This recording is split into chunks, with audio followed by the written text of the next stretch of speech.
What is up, you guys? Welcome back to Mangaku, YouTube's only monthly manga book club. I missed this. As always, joined by Josh, Jose. This month, something a little special, a very popular one. We are doing My Hero Academia. Been there, done that, but we're doing My Hero Academia Vigilantes. I think when it first came out, it was also known as Illegals. I think so. Yeah, I think that was the fan original sub name. translation of it. Probably not a good one out here. Yeah, yeah. Wouldn't translate well to the Americas because that means something different. Yeah. So we have 7 volumes lined up here. So we did 1 through 7. That's all of the officially published manga volumes. But we didn't stop there. We instead went farther. We went online to the Shonen Jump website, read all the way up to the most current chapter, which if you're watching this any later than a week, that's 84. So first, how this video works, we're going to give a spoiler-free review. Did we like it? What we think about it? Spoiler-free, 100%. If you just want to know, should you read My Hero Academia Vigilantes, that'll be coming up right next. Then we'll give you a fair spoiler warning, and we'll move into full-on spoilers, what we thought of everything, the events that happened, yada, yada, you know how it works. So let me ask you guys a couple questions. Okay. So first of all, did you guys like it? Yes. Okay. Did you like it more than My Hero Academia on the regular? So my thoughts first really quick, and this is not whether I like it more or not, but I do feel you should read or have watched My Hero Academia before you read this. Yes, because there's a lot of like cameos and stuff, and they do a lot of cameos of outside properties too, which is really so you need to have seen, I think seen or read, it doesn't matter, My Hero Academia, and not pretty like much all of it. Yeah, and not just like a spark. What is the last version. season of My Hero? 4? So you need to be up to season 4, I would say, Yes. which they started way before. But if you're going to marathon the whole run, definitely be at season 4. Did you guys like it more than regular My Hero Academia? So I'll let Jose answer first, because I did think about this last night. It's a yes and no. It's like its own separate thing for me, Yes. so I do like it a lot, but I still love My Hero Academia. Well, which do you like more, Jose? You can only read one for the rest of your life. One for the rest of my... That's some bullshit. Yeah. I like them both You're an a ass. lot. My Hero. Just because where it's So My Hero is much more of a, I don't know, classic shonen where it's very hype, fights all the time. This one is very character driven. Yes. I feel like very, very Oh character my driven. God. So The development. Josh, same So- question. Do you like it better than My Hero Academia? So I would have said if we had only read up to like maybe volume 6, this isn't a spoiler, I would have said you're right, very character driven, not very My Hero in the sense of like My Hero made me cry almost weekly while I was watching it. It sounds right, it's very hype, there's very inspirational. Around volume 7, it starts getting to the point where it's like, oh, that was badass. That was really fucking cool. And so I feel like it is totally different. If I want, like Sam said, if I want an overarching story that's character development, I think Vigilantes. But if I want to just like cry and root at the fucking TV and be just like happy, My Hero. So I mentioned this to Josh right before we started recording because, broke my rule, talked about it a little bit. Yeah. This is one of my favorite mangas going on right now. Yeah, most definitely. Like by far, I look forward to reading this the most. I wish this would get an actual anime. I do too. Think this would be amazing. So I wonder. So there's an ongoing conspiracy, or let's just say a theory, that some of these characters might appear into My Hero Academia. So they're kind of trying to wait and see what's going to happen. I totally get that. Especially where things are at right now in the most current bit. Because they do use characters from the show, and as you can see on the volumes, Yeah. they do use characters from the show. And I wouldn't say it's too much of a spoiler. It's more of a setting situation. But this is a few years prior to My Hero. Yes. happening. Well, let's talk about a little bit of the setup to the manga, completely spoiler free. It follows Vigilantes. In case you couldn't guess, it is a prequel to the ongoing series. So it all happens before the stories of My Hero Academia even start. Yep. We meet, but not too far back. Like maybe 5 years. It's relevant enough. Yeah. So we meet 3 Vigilantes, and those are our main characters. There's 2 main characters, and that would be Koichi and Pop Step. Yes. And Grandpa. Knuckleduster is their master. That's the third character. Yeah. But you're more interested in these 2 main characters are the ones that you're going to follow. And it's kind of just like how they do their thing in this small Naruhodo town. Is that what it's called? Or something Small like little town that not a lot of people go to. It's overlooked by a lot of heroes, so it kind of is run down. And they kind of patrol the streets and do their own thing. And there's stories that happen along with that. That is the setup to that. It's a very interesting look to the other side of My Hero Academia. Yeah. It is. Because I feel like My Hero Academia is like look at this perfect picture of look at this hero These academy. These heroes, dude. This is like amazing. They're perfect. Look at this. They fight these grandiose villains. Yeah. But then in Vigilantes, you get like, sometimes the villains are just like down on their luck, or it's like they fucked up and they're pissed, or you kind of get a much more human look at it because it's very black and white. I feel like in My Hero Academia, like they're just bad, and this one's like, no, they're not really. It's like they're just kind of in a shit spot. Koichi goes out of his way to kind of. Yeah, and he's a good kid. Yeah, and most of that is because the main character is so down to earth and like just wants to help. Like so, I think his original name was the Helper Man, is what he was going. The good guy, the nice guy, the nice guy. Yeah, something like that. And the cool thing, so obviously we had to start reading digitally. I decided to give these a little wear and read through them. So they have little snippets, and apparently, so this isn't the same author. No. Is it the same artist though? No. Wow. Completely different. They did both fantastic. I would say. I like how Hirikoshi, I believe is his name, the main author for My Hero, comes in and will have like little tidbits and do a little drawing of like Knuckleduster and stuff. Yeah, and I'm like, that's so cool. The synergy between them is so good right now. Yeah, it's very nice, and I don't know the background of how it happened. But it's very nice that he was like okay with somebody doing like a spin-off manga. Like, so it feels like, back when in the 90s, like when we go to like middle school library, you would see like a bunch of different Star Wars novels in the EA or EU or whatever. And it's like, is this like them kind of bringing that vibe back where they like license it out to other people? Kind of, but this would be more of like the inline of, I don't know how familiar you guys are with it, but with like what Disney's doing with Star Wars now. Yeah. Oh, where they ignore this part, but just so you guys know, all of that old stuff that Josh is talking about, Disney went through, was like, none of that exists. Exactly. Star Wars Legends. They didn't do this for here, so that's irrelevant. But so now that Disney owns it, they are doing that again, but everything is canon. Yeah. Everything that comes out is approved by Disney. It's canon. Here's how it goes. And so that's what this is canon. All of this is canon. And there is something from this manga that crosses over to My Hero Academia that is a spoiler for the My Hero Academia manga. The anime has not gotten there yet. So Josh will have to step outside for a little bit during this part. So that is true. With that, let's head into the spoiler-free review. I think we've summed it up. We all really like it. It's fantastic. It is just as good as My Hero Academia. I love these characters, though. Sam is correct when he told me this a long time ago, that you do kind of get attached to these characters, a little bit more. Yeah. So, and they're much more our age. That's important to know as well. They're much more our age, so it's easier for us to relate instead of these perfect high school students. They're not going through, my exam's going to be tough tomorrow. It's like, dude, it's like, I got to go get a job. I got my job. Yeah. It's like, is this a nice tie?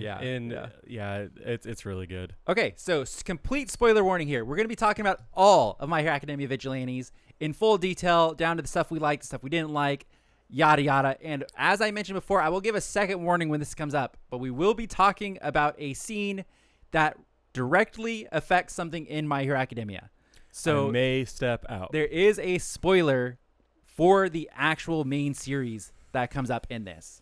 So I will give a warning again, but we're going to go ahead and talk about it. So let's talk about kind of like what I would say the first arc is. Yeah. And I would say I would call it like the Knuckleduster saga. So I love or him. the bee saga. The Queen Bee. Yeah. Which I gotta say, I'm gonna go straight to the end real quick. Sure. It did scare me because there's a part where I know what you're talking about. Every once in a while they go back and they're like, and that was the summer of this, and I was thinking of this, and I didn't realize it at the time, but this happened.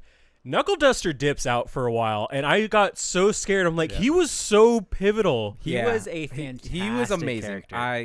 I love him. The way he would interact with Koichi. He's like, hey, I just brought myself into your house. So good. I loved the Knuckleduster, Pop Step, and let's just call him the Crawler. The Crawler. The three of them together were so good. Yeah, I think everything worked well. Like, because they, like I was saying, they do the little tidbits in the beginning. They're like, oh, well, if All Might's Superman, I want to make Batman. Yeah. But this is like crazy Batman. Yeah. Well, I love him because he's like, I'll be your master, and I'm gonna make you a true hero, which comes back all the way to the latest chapters, and I'm like, the storytelling is good. My guy, it's so good, and it's like. So let's go back a little bit to the start. He just shows up and is just like, I'm gonna make you my disciple. Like, let me train you. It's because he sees Pop being harassed by these three kids who are also very important. Which come to the back rest of again it. later, and they're in fantastic characters. The very first chapter. Which is what's wild to me is those characters were scumbags. Yeah, they were complete assholes. They were, they were gonna fucking do shit to her. They got rapey. They were gonna hurt her. And you find, and I don't know if you guys put it together, but the I can't remember his name, but the main guy with the spikes who can basically have spikes stuff.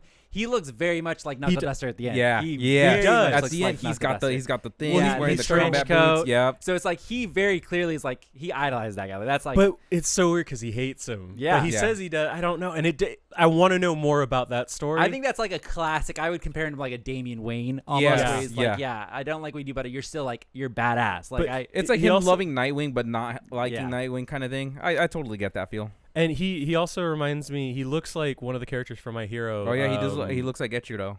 Is that the red? Kirishima, Red Riot. The Red Riot. I love Red Riot. Is this going to be his older brother? Or that's my shit? lad. So I think that comes a little bit after. I was going to talk about it, but we do get an older brother very early on. We learn Ingenium. Oh yeah, which fantastic. It hurts. Okay, I love him, but it hurts knowing what happens to you. I'm so sorry. Yep. And it's so I think it was a fantastic job. They only mention Lita or Ida. Yeah, once. Yeah, he's crashing into a tree. It. Yep. And I love that they don't harp on that because that could have been so easy. Yeah, it would have been a crutch. It would have been what the DCU uses. It's like, oh wait, we need a character, Batman. It's like, hey, this is Ingenium. Hey, you remember his brothers from the main one? Hey, you remember? I'm so glad they didn't do that constantly. Exactly. And like, I don't mind if they bring him up and like, hey, here's why their relationship is so strong. But I agree, and like it's so cool because he in MHA is just like the guy. He's like the pinnacle of precision. Everything's perfect, and it gets all taken away from him. Here, it's like he's just a dude. Yeah. And he's just like chilling out. I love that his hero what is it called? Association. His agency. Yeah. Is all about teamwork. Yeah, he like knows I love like that. We're not the strongest, but we're gonna work together. Dude, and like wreck. Yeah, they're so fucking good. He's like, oh, I got my communications team, my airborne team. He's like, we got it all. And let's talk about another huge pivotal event that happens in the Knuckleduster saga. He gives Slade Stain his MO for the whole series. He punches him so hard, and then it's just like he changes the way he thinks, and that's the way he thinks. That's into My Hero Academia is created. Wait, Ingenium did that? No. Knuckleduster did. Knuckleduster gave him the MO. Like he was spewing some shit about wanting to kill villains. He's like, no, it's like, fuck you. It's like, and he's like, you know what? You gave me an idea. He's like, you're not a true hero, and he's like, So I'm gonna give my spoiler myself right here. I read the first 2 volumes pretty quickly. I was trying to even them out, and so it's a little hazy in my memory. But Stain cuts his nose off in this. Yeah, he does. And they do not make that very clear because they do not want to show that. Yeah. They're like, but I will say this entire one feels way more gruesome than My Hero. Like there's a lot more blood. There's a lot more. Yes and no. There's guns. Yeah. I mean, it's used. grittier. Which I feel like that's perfect because I know when people brought guns into regular My Hero Academia, people were mad about that. Yeah. Like, well, that but this feels like it should be. But that kind of ruins the whole thing. But in this one, it's like, okay, that makes sense. Like, cool. It's very gritty. But yeah, so he you're right. They kind of make it seem like, okay, he has a nose. Basically, he starts out as a vigilante going around. Stendhal, yeah. And he's got a Genji-looking getup. He looked cool, man. He looked fucking dope. I genuinely thought so. I think he's on like volume 2. Is it? He looks like a chick, and I was like, oh, it's gonna be a cool chick. Crawler likes him. He's like, oh, I need to get a katana now. Yeah. And then he ends up killing somebody in front of him. He's like, oh, wait. He's like, never so mind. How long did it take you guys to figure out that was Stain? Because right away, actually. He does his blood crawler move. Yeah, when I saw the blood crawl. That's when I was like, wait. Shit. Kick a Genkai, he's got it in a bloodline. So good, dude. I love that so much. And of course, he was kind of working with the bee lady, kind of not. Yeah, he was doing his own thing. Yeah, it was his own end. And you kind of show that he's kind of almost has like a split personality. He's a little crazy, like because he just mumbles to himself, and she mentions it where she's like, "Oh, there he goes again," like fucking. But he says basically Stendhal is like the hero, and then he's just a normal nobody. But when he goes into the mask and everything. But it was Knuckleduster's like, you wear a fucking mask, nobody knows who you are, so he breaks the mask. He breaks the mask in that punch. Okay, the coolest part.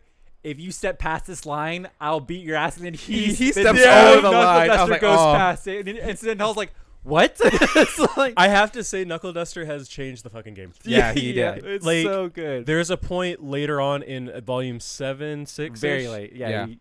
fucking rocks. Yeah. Dude is god tier like hero vigilante material. Like I just cannot fathom how they came up with all that He shit. reminds me very much of, there's a character in another anime called it's Fate Zero, so it's like the prequel to Fate Stay Night. And there's another guy who's very much like, I'm just gonna be tactical about this. I'm just gonna fuck everybody up. I do love that he has a grappling hook and everything. Fantastic. The best thing is like, oh, that pile of garbage, that's where I'm gonna land. Yeah.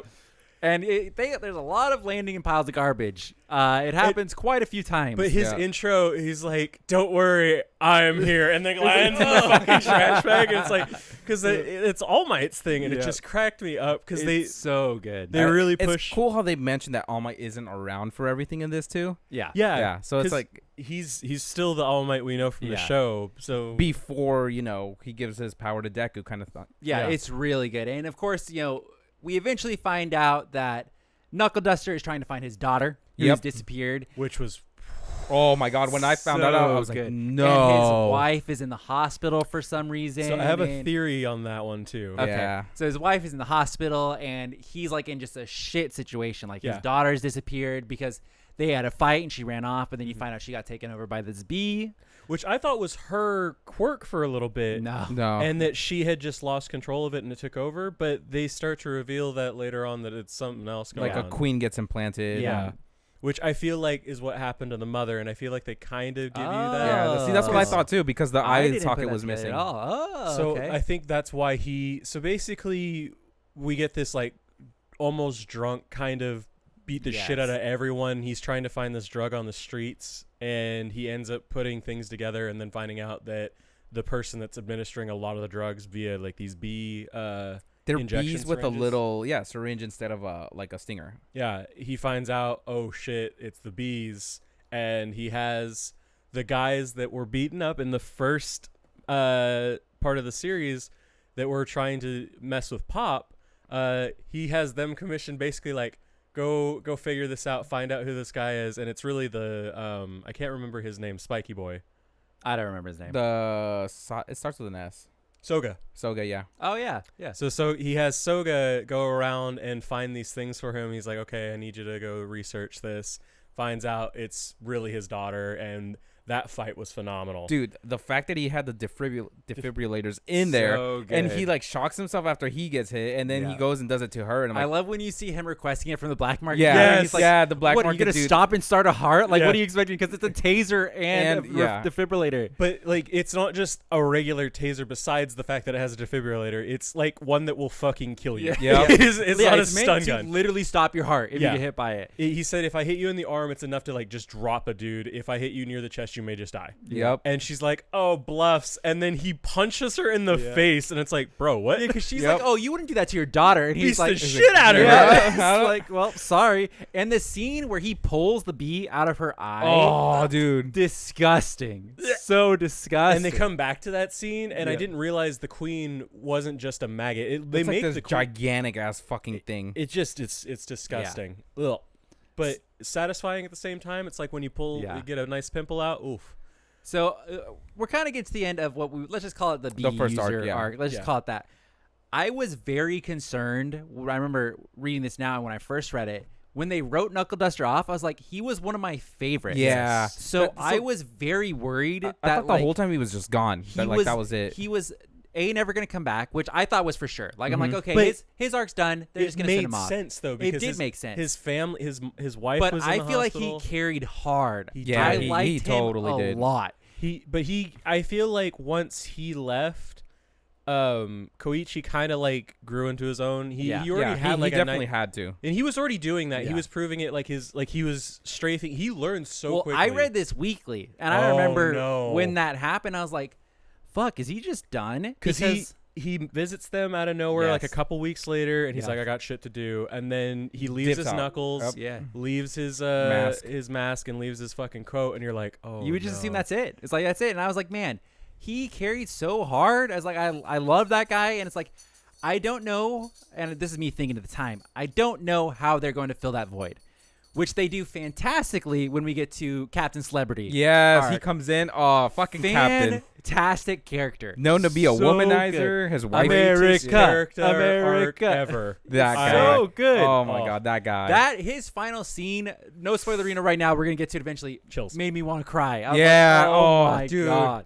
Everything about him at the end was like, He is such an unlikable character. When I know. When I first met him, I'm like, God, he's so a douche. Unlikable. Everything has to be on camera. Yep. Everything has to be planned because basically he won't rescue dudes. Exactly. Yeah. If he has if he has to choose, he won't rescue dudes.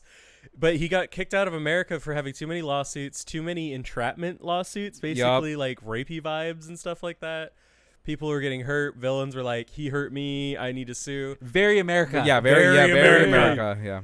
Well, it kind of cracked me up because there was a point. Me and Sam recently watched Eurovision, not getting into that, but there's a part where they shit on Americans. It cracked me the fuck up because they just go for the throat. And it felt like that for a moment. It just felt like they sue a lot. There's a lot of like rape cases going on. Popular people just kind of go a little floozy. They make these like really nice people out there. It was great. So let's talk about the MVP of this arc by far, Makoto. Yeah. Oh my God. Fantastic character as well. And she's the younger sister of the detective that has been kind of hinted in My Hero Academia. And he's in My Hero Academia. Is he? I was about to ask. Okay. You He see was him. there for the overhaul arc. Yeah. And he was there talking to He's All always Might. the guy who's like, even before this came out, he was always in My Hero Academia as the guy who's like, he knows All Might's secret. Yeah. And at one point, I don't know if it happens in this arc, but at one point, All Might does mention, like, oh, I need to tell him one day. He does because they meet, and then All Might keeps running in and out, and he's like, oh, I just got a stomach problem. And he's like, but he knows enough of All Might's secret. He knows that All Might is not fully All Might anymore, which is cool because they kind of just, there's not a lot of like build up on some stuff. They're like, there's some relationships and stuff that take time, but there's also, they just go right off the bat. They kind of introduce a new bad guy. It's like, okay, here's his plot in a couple like episodes. It's pretty crazy, but yeah, they just out the bat. Oh yeah, but where'd you get that cat? It's like, oh well, the cat's out of the bag. Yep, it's really good, and it's like this is where we get the Naruhara like the festival? Idol festival thing that they do for the Maru County market. For the most part, Pop is just doing her own little thing. Yeah, she's pretty much doing her own thing. And then we get like Koichi as her manager. As her manager, and he's useless. Yeah, he is always. Absolutely. But I love how they introduced that Koichi just loves having those All Might sweaters the whole time. And he constantly needs one with a different city's name on it. So good. He feels like Spider-Man to me in weird ways. Yeah, I think that's on purpose because the original author loves Spider-Man, but he can't really use him. Yeah. Which, by the way, there's little in-between chapter notes where it's like, oh, we have this one character, and there's two reoccurring background characters. It's the Wolverine guy and Cyclops. And they're like, we can't tell you who we drew them about because, that's a lawsuit. Yeah. But you could kind of guess, and it's so funny. And short sideburns, katanas for weapons. Exactly, and they do such a great job of like having that interspersed the entire time. Like, no matter what, you feel like you're having a good time, and that's why I got worried with volumes 1 through 6. It felt like it's just quippy day in day out, and there is stuff going on, but once Knuckleduster figures this out, will be good. But it continues after that, and it starts popping the fuck off. Okay, and we didn't mention him. He does show up in the first kind of Knuckleduster arc. We get a lot of Eraserhead throughout the whole series. Oh my God, yes. A lot. And a little bit too much in my opinion. He fights with Knuckleduster very on, and he tries to erase his quirk, and he's like, oh, he shit. doesn't have one. Did that hurt? Did that hurt when you first read that? He's like, wait, that guy, he doesn't have a quirk. And you're just like, oh, Deku. And everybody, I was like, see, Deku, you could do it too, you bitch. Yeah, because he's just like, Aizawa was worth, like, used to erasing quirks, and so he's fighting, and then they stop fighting. It's like, oh, he doesn't have a quirk. I'm literally just fighting a civilian. Like, yeah. But it hurt me when I read that because he's like got this. It almost in those first few volumes, it made you feel like he's got a god complex. Like, I am a hero. I can do this, even though he's like a little fucked up. Yeah. But you're like, oh yeah, he's doing good despite it being really fucking rough and weird. I was wondering what his quirk was though. Like at first, I'm like, oh, he's got to have like some knuckle quirk or something. And then I'm like, I knew it. Yeah. Oh, it hurt. It really hurt. But they had to make him like Batman. Yeah. And then so we get a lot of Aizawa in this arc for sure. Definitely. He is in here a lot. We get lots of Captain Celebrity, which You will start off not liking him, as we said, but he's fantastic. I like how unbearable. Yes. Makoto starts like working him and making him like the relationship likable. with Makoto and her brother is fantastic. Oh yes, so good. They hint at it once or twice, and they don't say anything about it, but they reveal it right after. She has a quirk called what was it? It's so that she polygraph. Like polygraph. Yeah. And basically, she touches you. She can ask a question. She knows it's the truth or a lie. I do like when she's looking at the Vigilantes and she's like, "Are you the crawler?" Yeah. And then he's just like, "No." They have like a nice day out. And at the very end, she's like, shakes his hand. I have one last question. Are you the crawler? And he's like, "No." Yeah. He's like, "No, I will never acknowledge that name." And I will say, his one-liners before saying he's the crawler are the greatest. Yeah. Thing. I am the man who stands just far enough away from you to be able to slap me. The crawler. Yeah, it's so good. Ew, he's a creep. He's like a cockroach. And so I think during the Captain Celebrity arc is also when they go on their trip. They go to the market and they meet the Crab Lady and Fat Gum. Fat Gum. I fucking love Fat Gum. I always He's forget my boy. Fat Gum's in a different city. So I would say this is part of the reason why you need to have watched My Hero Academia. Yeah. Because you see Fat Gum and you also see that he can turn skinny Fat Gum. Which is Fat Gum. I love how he's just constantly eating right after. He's like, "No, I gotta build up some fat." Which is way less impactful in this than it is in the actual anime. Yeah. So that's dude, why it I'm was saying hype as fuck. watch the anime first. I told Josh, I'm like, he'd love Fat Gum. Dude, Fat Gum's great. He's great. He's one of my favorite fucking heroes. funny. And then Dude, he's like, when he bumps into the criminal and he's like, "I'm gonna pay you back for each time," and he hits him like 8 times. Like, I only eat once. This guy's like, "Not my Tokoyaki." I only shot at you once. Well, you dropped 6. And when you know it, Koichi's there. He's like, "Oh, here you go." But he like was floating behind him, grabbing him all. You know what that reminds me of? The Sam Raimi Spider-Man, where he catches all the stuff. Yeah, where he gets bumped in the cafeteria and he catches all the stuff. Totally. Fucking hell. Yeah, fantastic. And then so this whole arc is basically a big buildup of we're seeing Pop Step meet up with like other idols and make their kind of group. She's being more successful. Captain Celebrity's having a big turnaround and basically becoming very close with Koichi and Pop Step. So they're kind of becoming like a group. Makoto's getting very close. You meet Koichi's mother. Oh, that's right, yeah. She does a surprise stop by, and she gets to meet both Pop Step and Makoto. But she loves Makoto, and she's like, "You should be my daughter." Yeah. She wants her to be her daughter, and then immediately says, "No, you're too good." And then she has the greatest mother quirk in all of history. It's the fly swatter. Yeah. And I could just hit you from across the room. Just bat, bat, bat. Koichi. But we're forgetting the part where she said that she wants Makoto to be her daughter, and she's like, "Yeah, maybe." She thought about it, and you're like, it. "Oh, okay." And she really says like, "Oh yeah, maybe one day." And it's totally like, he's a good guy. Yeah. And it comes back later. I didn't take that as like, yeah, he's a good guy. I took that as like she was legitimately like, yeah, I could see that. Yeah. Well, I thought she was like, if I don't have anything better, I don't know. I took that very much. I took it much. Yeah. I'm with Sam on that one. She's like, yeah. Okay. If you say, well, you could interpret it whatever way you want. Sam has very different ways of saying yeah. But and you could do really you guys gauge. like the whole Pop and the Koichi thing? Okay, so here's my question. So this comes into play big time in the last arc. So. But I want to ask you guys, I've been wanting to know, who do you want Koichi to end up with? Pop. Makoto or Pop? I like Pop more, but that's just my personal preference. Okay, because let's talk a little bit. I don't know what arc this comes in, but we do find out that Pop has a very deep-seated backstory with Koichi. Yeah, which is beautiful. Koichi was on the way to take his hero entrance exam to become a hero. Yes. But the same thing with his mom. That's when his mom revealed everything that. Okay. So it is in this arc. Yeah. And you find out that on the way to take the exam, he saw a little girl fall into like basically like, I don't know, like a gutter river, like a channel. We kind of have him here. I don't know what you call him. And so without thinking for a second, he just hopped in to save her. Took his jacket off.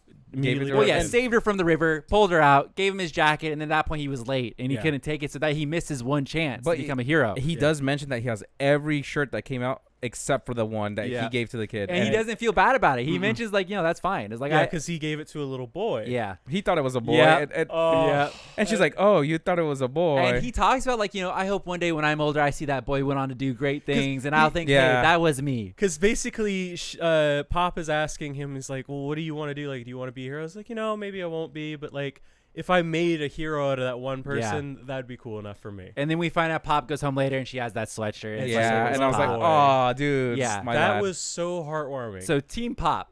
I am Team Pop in the end. I'm just going to say that. Team Makoto, baby. I would love that. Yeah, Makoto's Because here's my thing. And this happens with a lot of animes. And I'm a little annoyed, but I'm not going to be upset either way because I think obviously this point is going to be Pop. Yeah. I think almost 100% he's going to end up with Pop. But I hate, and this happens in like some other really classic games like Toradora and stuff, where there is a much more suited woman who likes him for what he is, has been nothing but nice to him, just like general, fantastic woman, has helped him with anything he needs. Yes. But he turns around and picks the other girl. But doesn't have the fucking, I'm your childhood friend or whatever. Yeah. And so he's going to pick Pop.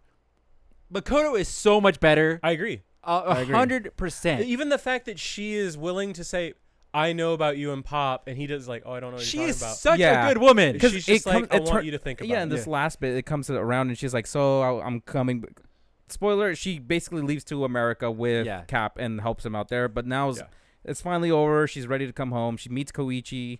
After Pop realizes that she really does have feelings for him, wants to cook him a nice curry dinner, but Makoto's already there. Dude, and I feel like that's also the shit part because Pop is like honestly trying. Like she isn't though, she talks about it because she talks about it too, where she's like, "What am I doing? Like, why am I not?" And it's like because she has that I don't know, complacency where she's like, "Oh, it's fine. We're just hang out. We'll do our thing." Yeah, but so when she never takes her shot, and she acts like a bitch the whole time. She does, but that just when happens. He's not That's there, normal she's for like, girls. "Oh, I should do this for him." Like she wants to do these nice things. She's like, "It's just we're hanging out. Like I'm just trying to do something nice." And then she shows up, and it's like, "Baka, no," kind of thing like that. I agree. Makoto is a better wife, and I feel like this would be the one manga I like how they say. I don't think they'll do it. I don't think so too, but I think this is the one that would have the most potential. To basically say, look, this makes the most sense. It does, but I also think Makoto is too good. Yeah, okay, but let's talk about what Makoto told Koichi when she like basically was like, "Yeah, I would love to like for you to date me." But think about it. She basically says like, I don't know where I'm going to end up in the future. I could soar really high or I could fucking crash and burn because that's just like on the route she's on. She's either going to be you're really my rock almost. But she's like, yeah, you're always there for me. You've always been there for me. I need someone like you smiling, keeping me upbeat. Is like she likes him for who he is. Yeah, like meanwhile, Pop is just like, yeah, he gave me a sweatshirt. So but he saved her life, and I feel like when she was a tiny kid. Yeah. That's like all these people get saved by All Might and they want to date All Might. Yeah. But I feel like they're not around All Might. Like All Might saved me. Yeah. But like all I'm saying is she had plenty of opportunities and she has. She but doesn't she take is them. Younger, so that's one thing. She's in like middle. Yeah, she's younger than Koichi. Junior high is what they say. She's like in high school, senior. right? I think she's in high school. She's in high school, yeah. Because Koichi's in college and she's like in her last years of high school. And Makoto's graduated. Makoto's like third year. She's like a thesis. She's a senior. Doctorate. She was a couple years ahead of Koichi. Yeah, she has a doctorate in sociology, I think. So on one hand, he's an older chick that's pretty much got a lot of stuff going for her. And is genuinely interested in his good natured self. Just everything good. Then Pop, who really admires, but still. And there's like. She's been crushing on him, is what she says. And there's times you find later that is like. Where Pop is like putting limits on him and stuff. Where it's like Makoto's like, yeah, you do you, man. It's like. I want you to be happy, Koichi. But Pop just doesn't want him to get hurt is the thing. And she doesn't want him going to jail. I think Pop really does. She's got like a your best interest at heart kind of thing. And I think they've grown a lot together, which I don't know. They don't do the day in, day out of their. There's a lot of time skipping in this. Yeah, there's 3 years over the course of 8 volumes. And it doesn't feel like it. It feels like, oh, hey, yesterday this happened. They're like 3 years ago today. It's like, oh. But I want Team Pop because that's obviously like the most feel good story, but I think Makoto is better. I do agree with you. I hate that. So let's rewind a little bit. Captain Celebrity has been in Japan for a long time. He's basically become kind of like the, I don't know, name brand hero of like where they all hang out because of Makoto. Because she's got him on a fucking leash. Especially Naru Fest in general, which is their big they ceremony. love him there. So they have a big blowout. They decide they're going to have a big farewell party that Makoto's putting together where they call together, which I had a gripe about this. They call together heroes from both Japan and America. We only ever see Japan heroes. Yes. I was hoping we were going to get a big, because we get a big 2-page spread of like, here are all the Japan heroes, big name brand, best genius. Top 10, right? Well, some of the top 10. There was extras, but there was some of the top 10 didn't show up. Endeavor's not there. Endeavor, no All Might. No All Might. I don't think Aizawa's top 10, but he was on the no. Yeah, he said he'll make it if he could. President Mike is there. Yeah, but there's the rabbit chick. Yeah, I love her. She's number 6 or 5? She's number 3. She's number 3 currently. Oh, that's right. Yeah. I love her. She's so good. I haven't That's it. So we get, and I was hoping we get to see the American heroes because all we've ever seen is Captain Celebrity, and we know that All Might David spent Shield time over there. Yeah. So you didn't see the movie, did you? The first one? No. David Shield, his his partner. Yeah. Okay. No. Yeah, I haven't seen the movie. So we haven't really seen most of any of the rest of the world. But we did get a lot of a character I didn't get to see in the anime. Washa guy. Yeah. Oh, yeah. The He's in like 4 fucking panels and is beautiful. I have no understanding of his character. So they kind of set this up. You would think in a hero and villain world, you would not want to hold a party with 50,000 people in a sky in a sky dome that's literally just like a sky needle. It's basically the sky needle. Oh, big. Yeah, but very big. Seems like a shit plan. After everything that's been happening, too. So, yeah, it basically, there's this whole turmoil set up where it's like Captain Celebrity's on the up and up. He's finally getting back together with his wife. Oh, but we didn't talk about what happened after the beekeeper lady was gone. The bee queen. So we find out that a guy who kind of controls time almost. I forget what he does, actually. But we find out a lot of that stuff in the fight with Knuckleduster again. Knuckleduster. So we'll circle back to that because that happens right after this. Because basically, but to Jose's point, the beekeeper lady is removed, the queen's killed, and then he gets his daughter back. Yeah, there's a guy walking around, and you're like, oh, that's a shady little shit show. And at this point, they're like modifying people. Yeah. Well, yeah, that's kind of the setup that's been happening. The whole setup. Instant villain thing. Yeah, it's an instant villain thing. They're doing experiments. Some of them is that they're abducting people, and then they are doing like body modifications and stuff on them to make them permanently stay in their quirks. I do love the fact that the giant praying mantis guy and the two I think Mata brothers, fucking funniest group of people. Fantastic. And what are you saying? Like that one. They're in it a lot after the Captain Celebrity arc. So they are. So we'll get back to them. So we basically set up this whole thing. They've gathered almost all the heroes in a fucking dome. Yes. And like, man, I hope nothing happens. And that's when we see shady character that was mentioned before. He has basically made. They kind of look like dragon Nomus is what they look like. But they're bombs. But they're exploding. Yes. So I believe there's a Yu-Gi-Oh card that looks exactly like them. Like Exploder Dragon is almost and he basically makes a fuck ton of them and is like, hey, I'm going to go ahead and just send them. Because basically what they run a raid. Fat Gum and the Crab Chick are going to run a raid. They finally figured out what's going on. Kill a lot of people. They're with Aizawa. The bees. They've used the permanent body modification people to kind of track down what's going to happen. And they finally figure out, okay, there's this one branch of a medical facility that does not respond to any of the other people, so we think it's there. And the reason they were able to run this raid, do you remember why they were able to find all these names? Why? Because my boy went to China. Yeah, he did. Yeah. You find out he comes back. That's the first time you see him after a long time. Well, they made it seem like because Aizawa was like, I could do it. Yeah, just like Aizawa was fantastic. Yeah, he's like, let me do it. I don't mind. They show you in this one, he very much toes the line of vigilante. Yeah, he does. I love it. He's as close of a hero you get to being vigilante. So when you told me about this, like I feel like you told me about it a couple years ago. I've mentioned it a lot. Yeah, he has. You would always say. A lot of Aizawa in there. He's one of my favorites. Yeah. I always felt like, he grew up as a vigilante, and then when he came to UA, he was like, I'm a hero. You were right. He's very much on the line of like I could. He doesn't mind fucking people up, and they make it seem like, I could go to China. Next cut, we're in China. This like shady character is walking around, and then this dude with a fucking gruff beard just beats the shit out of these guys, and then you find out, it's this old Master. Hero. Yeah. It's Grandpa Fist. It's Knuckleduster. Yeah. And you find out he used to they make it seem like, this is an old hero that we kind of brought up once or twice. They don't say anything about that right then. They do. They say could it be? They ask about him. And they're in relation to the villain. They're like, the villain that we're tracking, he shows signs like he could be this ex-hero. But we don't know that's any relationship to Knuckleduster at all. And then when he goes to China, though, the people, what he beats up, like he goes into the pharmaceutical or where he wants to buy drugs, and he uses a bad code, like a month-old code or something. The thugs come out and they're like, wait, who are you? Like, are you that hero? And he's like, no, that guy's dead. Yeah. And then just beats the shit out of him. Yeah, so. But he gets all their names, sends it anonymously. Okay, well, let's stick to the main Captain Celebrity thing. Sorry. I swear to God, I've been setting this thing up for fucking 10 minutes now. They're setting up the dome, okay? They're going to blow it up with a bunch of fucking exploder dragons. The mysterious guy is there. They've tracked him down. They pushed him out of his own facility. And so he was like, you know what? They all went in there, so everything must go. I'm going to send all of the fucking dragons. He's got some great quips, too. Yeah. Yeah. Fantastic. So he sends all of the dragons out to where pretty much all the heroes are. Yes. They are all hanging out in this dome. Which you're thinking, oh, bad move. He didn't think this through. He thought everything through. Yeah, he did. So you luckily, Koichi gets sent to go find Captain Celebrity because he's like hiding, talking to his wife because he just showed pictures. Oh my god, that's such a Captain Celebrity thing. She's pissed that she just showed a shitty picture of her to everybody. I felt like watching my parents in an anime.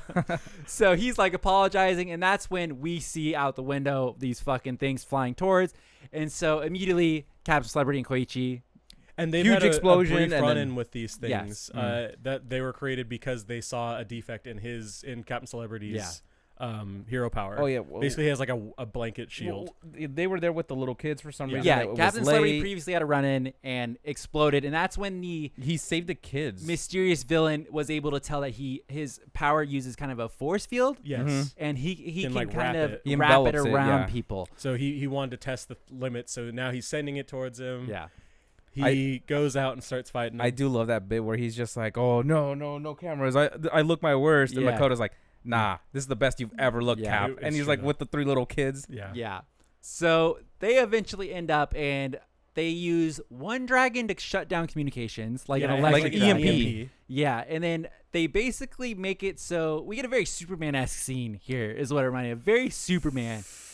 Where the dome is about to collapse, Captain Celebrity is holding it up. And he's just like, it's not that bad. He basically can't do anything except for hold it up and just hope somebody else gets there. And Koichi is stuck on the outside because he got sucked out. By one and of like them. at this point, all he really knows how to do is just hold on to Yeah. the thing. Otherwise, he'll slide. fall. Yeah, because like he needs the momentum or whatever. And so they're just in a shit spot. And so Captain Celebrity basically has to sit there, hold the dome up, and then we find out that that's when they made a special dragon just for Captain Celebrity that can blow up with his punches, regenerate, and fly. Yeah, just like fucking hover there and fly the whole time. And just bat, and he's just popping him left and right. We proceeded to see Captain Celebrity get destroyed constantly. No, he took a nap. Yeah, he's like, he nodded off for a little bit. Your punches. Did you guys think he was gonna die? Yes. Yeah, I was like, no. I'm like, because it makes sense. They, they made him a good guy again. They did lead up to it. And some of the chapter names were like "Goodbye, Captain Celebrity." Yeah, it was just like farewell. Yeah, it's like you knew damn well because basically he's like, oh yeah, you're getting your send off, and then they do the Exploder Dragon like pre-test with the children. And the new bad guy, who we haven't really gotten a name for yet at this point, was basically like, okay, I see your secrets. I got you. And you're like, oh. And then like the next couple chapters are like, farewell. Yes. Goodbyes or something. It's like, oh, no. Yikes. And he's just beat to shit. And then this is when it went from, oh, it's a slice of life to badass shit happens because your boy Koichi comes in and is able to explode them because he's... Yep. His quirk, advancement over these volumes has been the greatest, it's really satisfying thing. He had such a simple quirk where it's like I just slide, slide and glide, baby, slide and glide. And it's such a weird. He's just like hovering. He's like, I won't go any faster than a bike. Compared to a cockroach, a lot, because that's just kind of what he does. He just kind of scurries on the ground. And he has like I have to have 3 points of contact, which he would be loved in the Union because everyone knows that you can't get off of a basically the way his quirk works. Tell me if I'm wrong, but he basically he's like an air hockey table. It's like an air hockey table. That's exactly it. And he has to have 3 points of contact before he can do it. And then he slowly gets to the point where he can speed up, and then they find out he can reverse. He's an air hockey table. He can just go in reverse by just saying, "Oh, it could go reverse." Yeah, and he's like. He's one of the most unique characters I've ever seen. I like that he finds out that he can suction cup to things too. Just I just do it in reverse. It's like I do like how he's like, I've been sticking onto walls. I've been getting beat up a little bit more, but he goes from cockroach to spider on the wall, and he's just like, yeah, hey, how's it going? And then just ass beat. Yeah.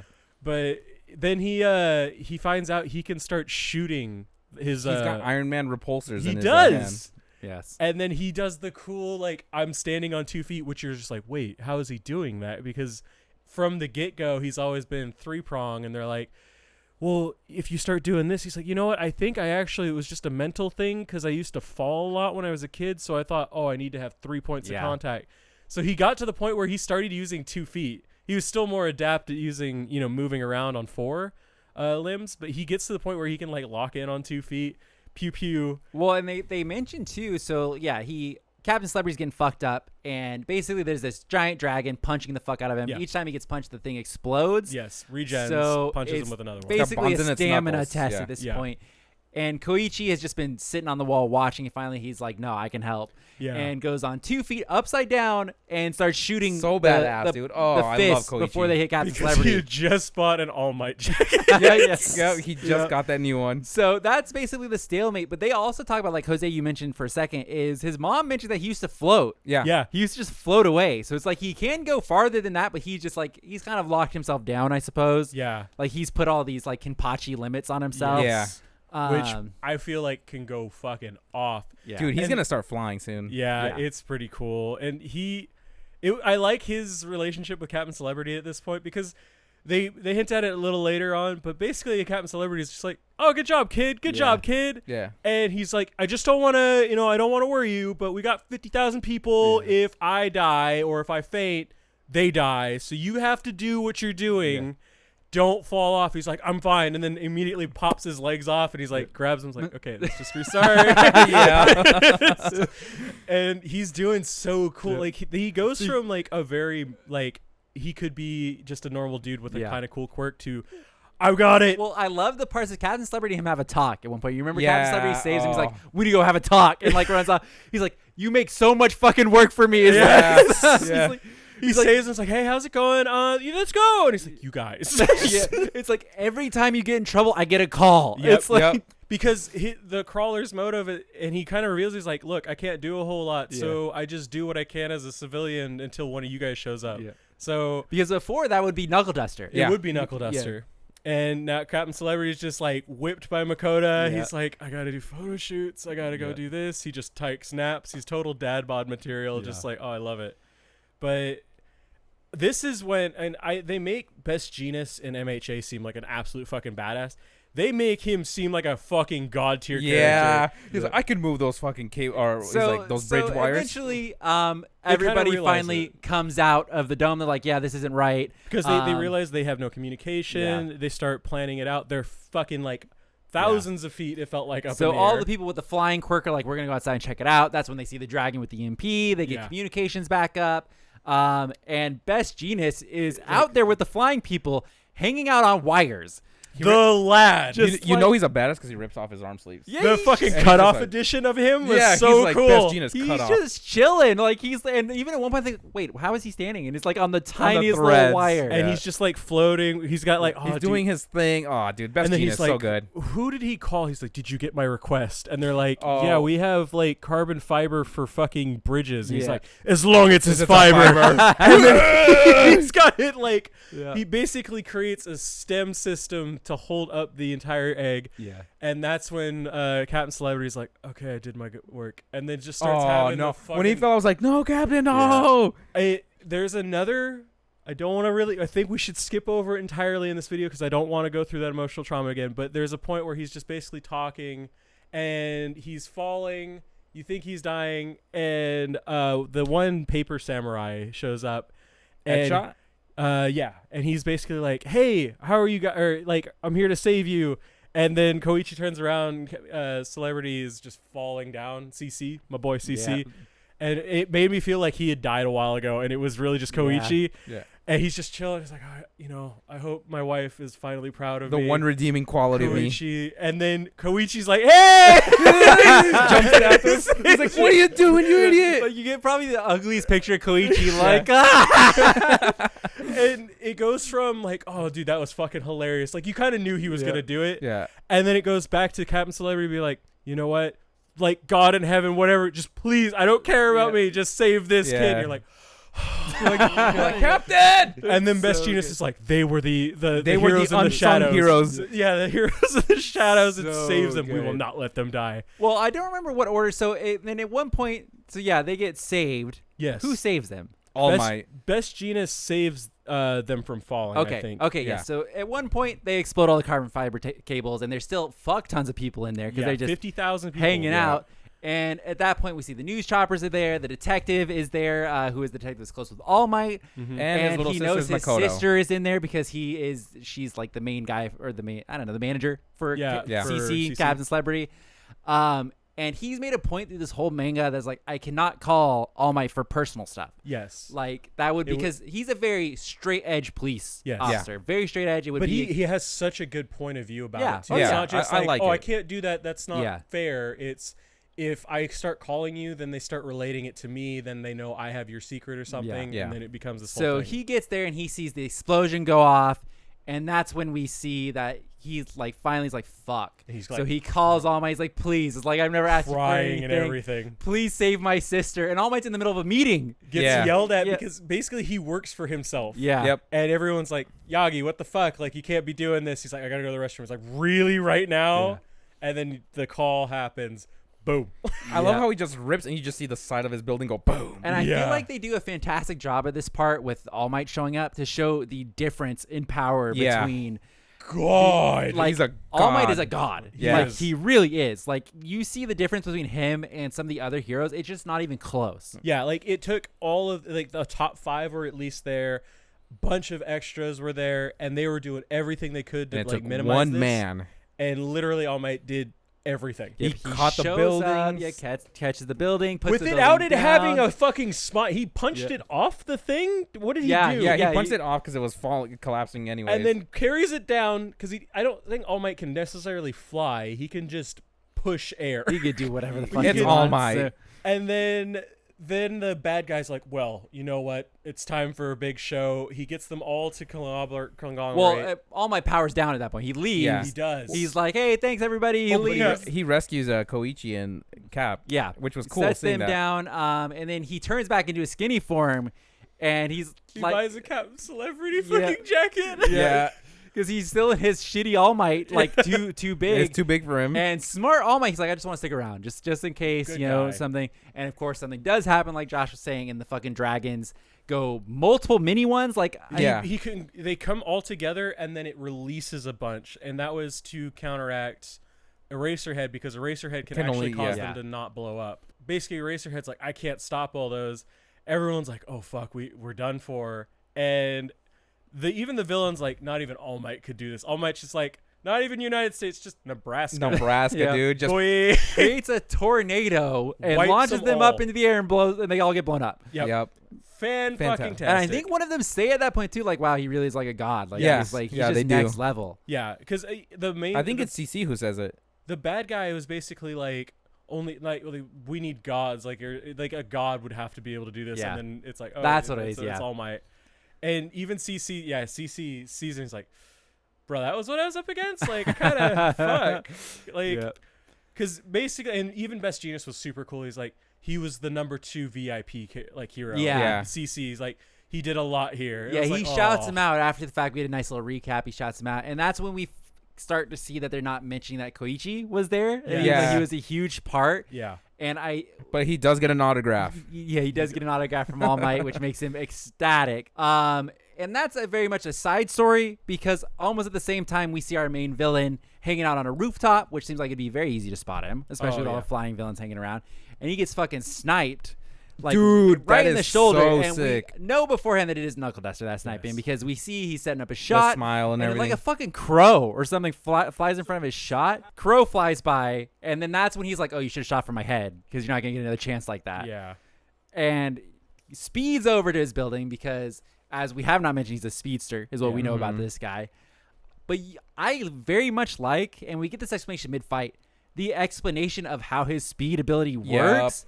I like that a lot. Yes, I like that much more than just he go fast. He go fast. He basically go fast. Everything's slow around you. Everything. Yeah, his brain is basically super fast. Yeah. So he can like I think they mentioned that you can get so fast, which he does. That time slows down. Time slows down. You can. This is mentioned later, but you can react to what people are going to say before they say it. Yeah, he can read their face, basically guess what they're going to say and then curate his answers. Yep. Which is fan-fucking-tastic. It's a crazy ability. And you find out that this was the ability of O'Clock, which was Knuckleduster. Yes. Before his quirk got... He very much had a run-in with All For One, right? Yep. We're all going to say that that's All For One. Yeah. They try to play it off, but that was All For One. That's All For One. He gets his quirk stolen. Yeah. And so I think that kind of puts together the pieces of All For One is behind everything, right? Yeah. We're just going to go with that. He's behind the whole kit and caboodle. So, because you get the exploding flying dragons, which feel like Nomus. Yes. Yep, like a a lot. preset Body modifications. modifications, quirk enhancements, all that stuff. It's really weird. And the whole time this villain, I think he calls himself as a nameless number 6. Number six, yeah. He is talking to somebody else the whole time. And it's a manga, so we don't know what voice is being played. Yeah. So Yeah. Oh. But he's very much talking to a higher up the whole time. Same thing with the B user. Was very much talking to higher up the whole time. And I couldn't tell because we didn't have number 6 until after B user, so it almost felt like when we had the Knuckleduster explanation part of the fight that the B user was really just talking to the Queen Bee, and the Queen Bee was kind of that's what I thought at first. Yeah, I couldn't tell. I always assumed she was talking to somebody else. I thought she was too, but then when they said, "Oh, the bee pulls it out of your head," I was like, "Oh, was it that what was controlling?" And I felt like, oh, this is fucking all for one. This is fucking I think they're trying to play a little coy with it, but I think pretty much 100%. It's all for one, and it makes me wonder if we are heading towards some sort of a confrontation, but I don't think so. I don't think because I think because canonically Koichi talks about like that huge thing that happens and stuff. But I think the huge thing that happens is the huge thing that we're in at the end. Yeah, here. right now. I think that's what we're leading up to because I think canonically, All for One does not show up until the big fight with All Might in the anime. I think like that's the first time he ever shows up again. Basically, he does the thing to All Might where he permanently damages him. That's been done already in this. That's been done, Yes, and he basically kills All for One almost. Yeah. And then the major fight with the United States is smashed, and this is all happening in between. So it's all in between. We kind of find that out, and we get the showdown of the man who used to have the quirk and the guy who basically idolizes the fuck out of him and wants to be just like him. But they've never met. So they've hinted at it. It's like, oh, it's either his quirk's been passed down to his kid, or it was a master that found basically somebody with a similar quirk. And then you're like, oh, he's like master. He calls him master all the time, and he shows up. It's like, who the fuck are you? Yeah. Which was awesome because they've done a great job where they can like totally go in the way that you think it's gonna go, and then they're like, no, this doesn't. That's not how this works. Yeah. And Knuckleduster just one-ups him so hard. He's basically like, I know how my quirk works. I have me talking to you on a radio at 300 times speed. And I'm telling you basically how your power's working, which is really great and everything, but you're also trying to pay attention to me right now. So it's really cool because you're basically not able to keep up with everything that's going on. And it's actually going to burn through your time. And he's basically like freaking the fuck out. And he's like, yeah, you're probably going fight or flight right now. You're going way faster, but you have a gun at your head. And I'm also talking to you. So you're trying to analyze everything that's going on. And he basically just beating the shit out of you. Because it's like, he's like, yeah, your brain is focused on this thing. Yes. So good luck. He's like, hey, hello, o'clock. Do you have the o'clock power? Hey, do you have the o'clock power? Like, imagine what that sounds like IRL be like gibberish. It should be, so good. And that's when we get like the whole setup to the whole thing where because we've had a run in with O'Clock using his powers at the beginning with the detectives ran into him, and he basically froze time, comes out of a dog pile, pops up like 120 shots. I think they said something like 12 rounds per 10 guns, just shoots all of them with rubber bullets, knocks them all out, and then walks away after getting shot in the leg. You're like, oh fuck, this guy's god tier. How is Knuckleduster like a character with no super speed? None of that. How is he able to keep up? Oh, it's because that was his power, and he knows how to fuck you. He knows all the weaknesses. He knows that midair, you're pretty much useless. So when they're falling, and I was like, dude, so fucking smart. It's so he's the kind of character, like, if I were to ever write a story, he stresses me out. Because Knuckleduster? He's so advancedly smart. Basically, obviously, whoever wrote this made the character. He can make the limitations. You have to be playing 40 chess with your mind. Like, how would I make a character who's so god tier weak?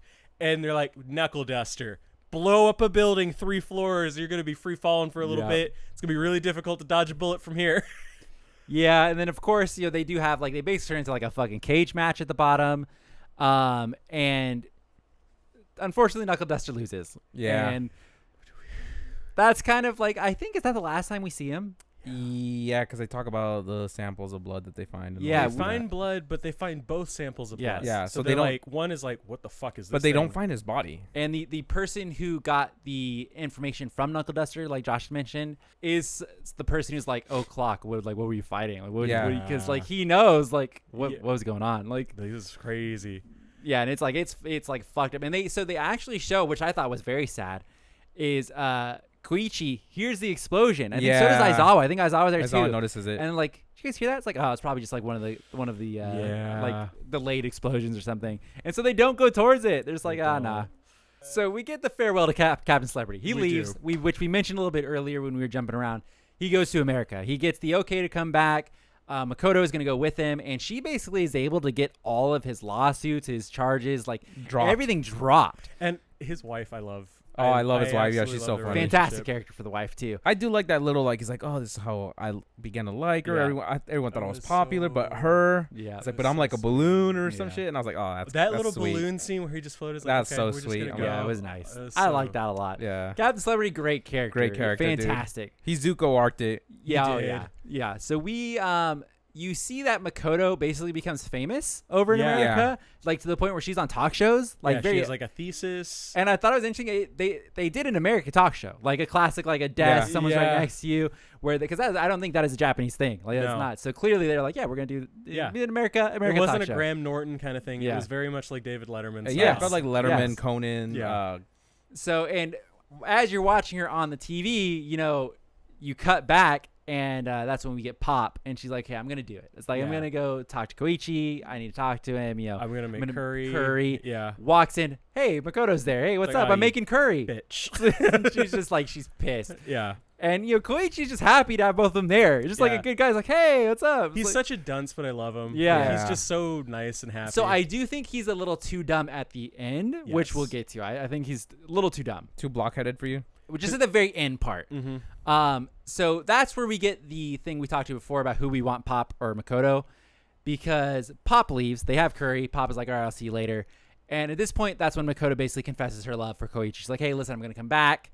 I would really like you and me to be a thing, but I want you to sell things with Pop. Like, I don't care who you pick. And he's kind of like, what? Yeah. He's like, what? But she's like, Pop? Listen, you need to talk to Pop. Tell her how you really feel. Yeah. Figure it out.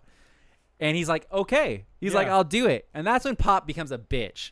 Because every time Koichi is going to ask her, she just like, no, I can't. Yeah, because she was outside, and I think she heard that. She listened in on it. Yeah. So she knew it was coming, but then she would know Koichi's going to ask, and then she'd make up an excuse every time and run away. Yeah, and I think I don't know what just the nerves. Yeah, I don't know. Well, yeah, but it's like, I don't know. Should have let something And happen. that plays in big to the last arc, because before we get to the big climax, we get a lot of what you guys were saying with some of your favorite people, the big grasshopper. They make a cafe. Yeah. I love them. I love those guys. Walks in, black coffee, no sugar. Aizawa basically starts hanging out at their spot. And Sam, do you want to talk about it or talk about it later? No, the spoiler version. Stop. Yeah, we will talk about that before the climax. So okay. But let's set it up, because Aizawa starts hanging out with kind of these reformed criminals. They're not really criminals. They're drug dealers. Yeah, they're people who have been part of the very hair growth. Yeah. Very early and ED. ED. Oh yeah, ED. Very early vigilante incidents where like their quirks running wild, or they were they got triggered. Yeah, trigger was what the drug was called, or their body modification was done on them, not by choice. Yeah. Yep. So it's like a lot of stuff is not their fault. Yeah. And they are all kind of like grouping together. At one point, they kind of have a small. I don't even think it's where they use to deal drugs. They're a little hideout. It was like a warehouse that they had, and then it's like not the warehouse. They had a little. It was almost like a hydroponics or a kush shop. Like you go there and it's like, I got you. This is the OG. Aizawa starts using that for meetups constantly, just like he meets up with. What's his excuse? Detective. I like the coffee here. Yeah, he meets up with a detective.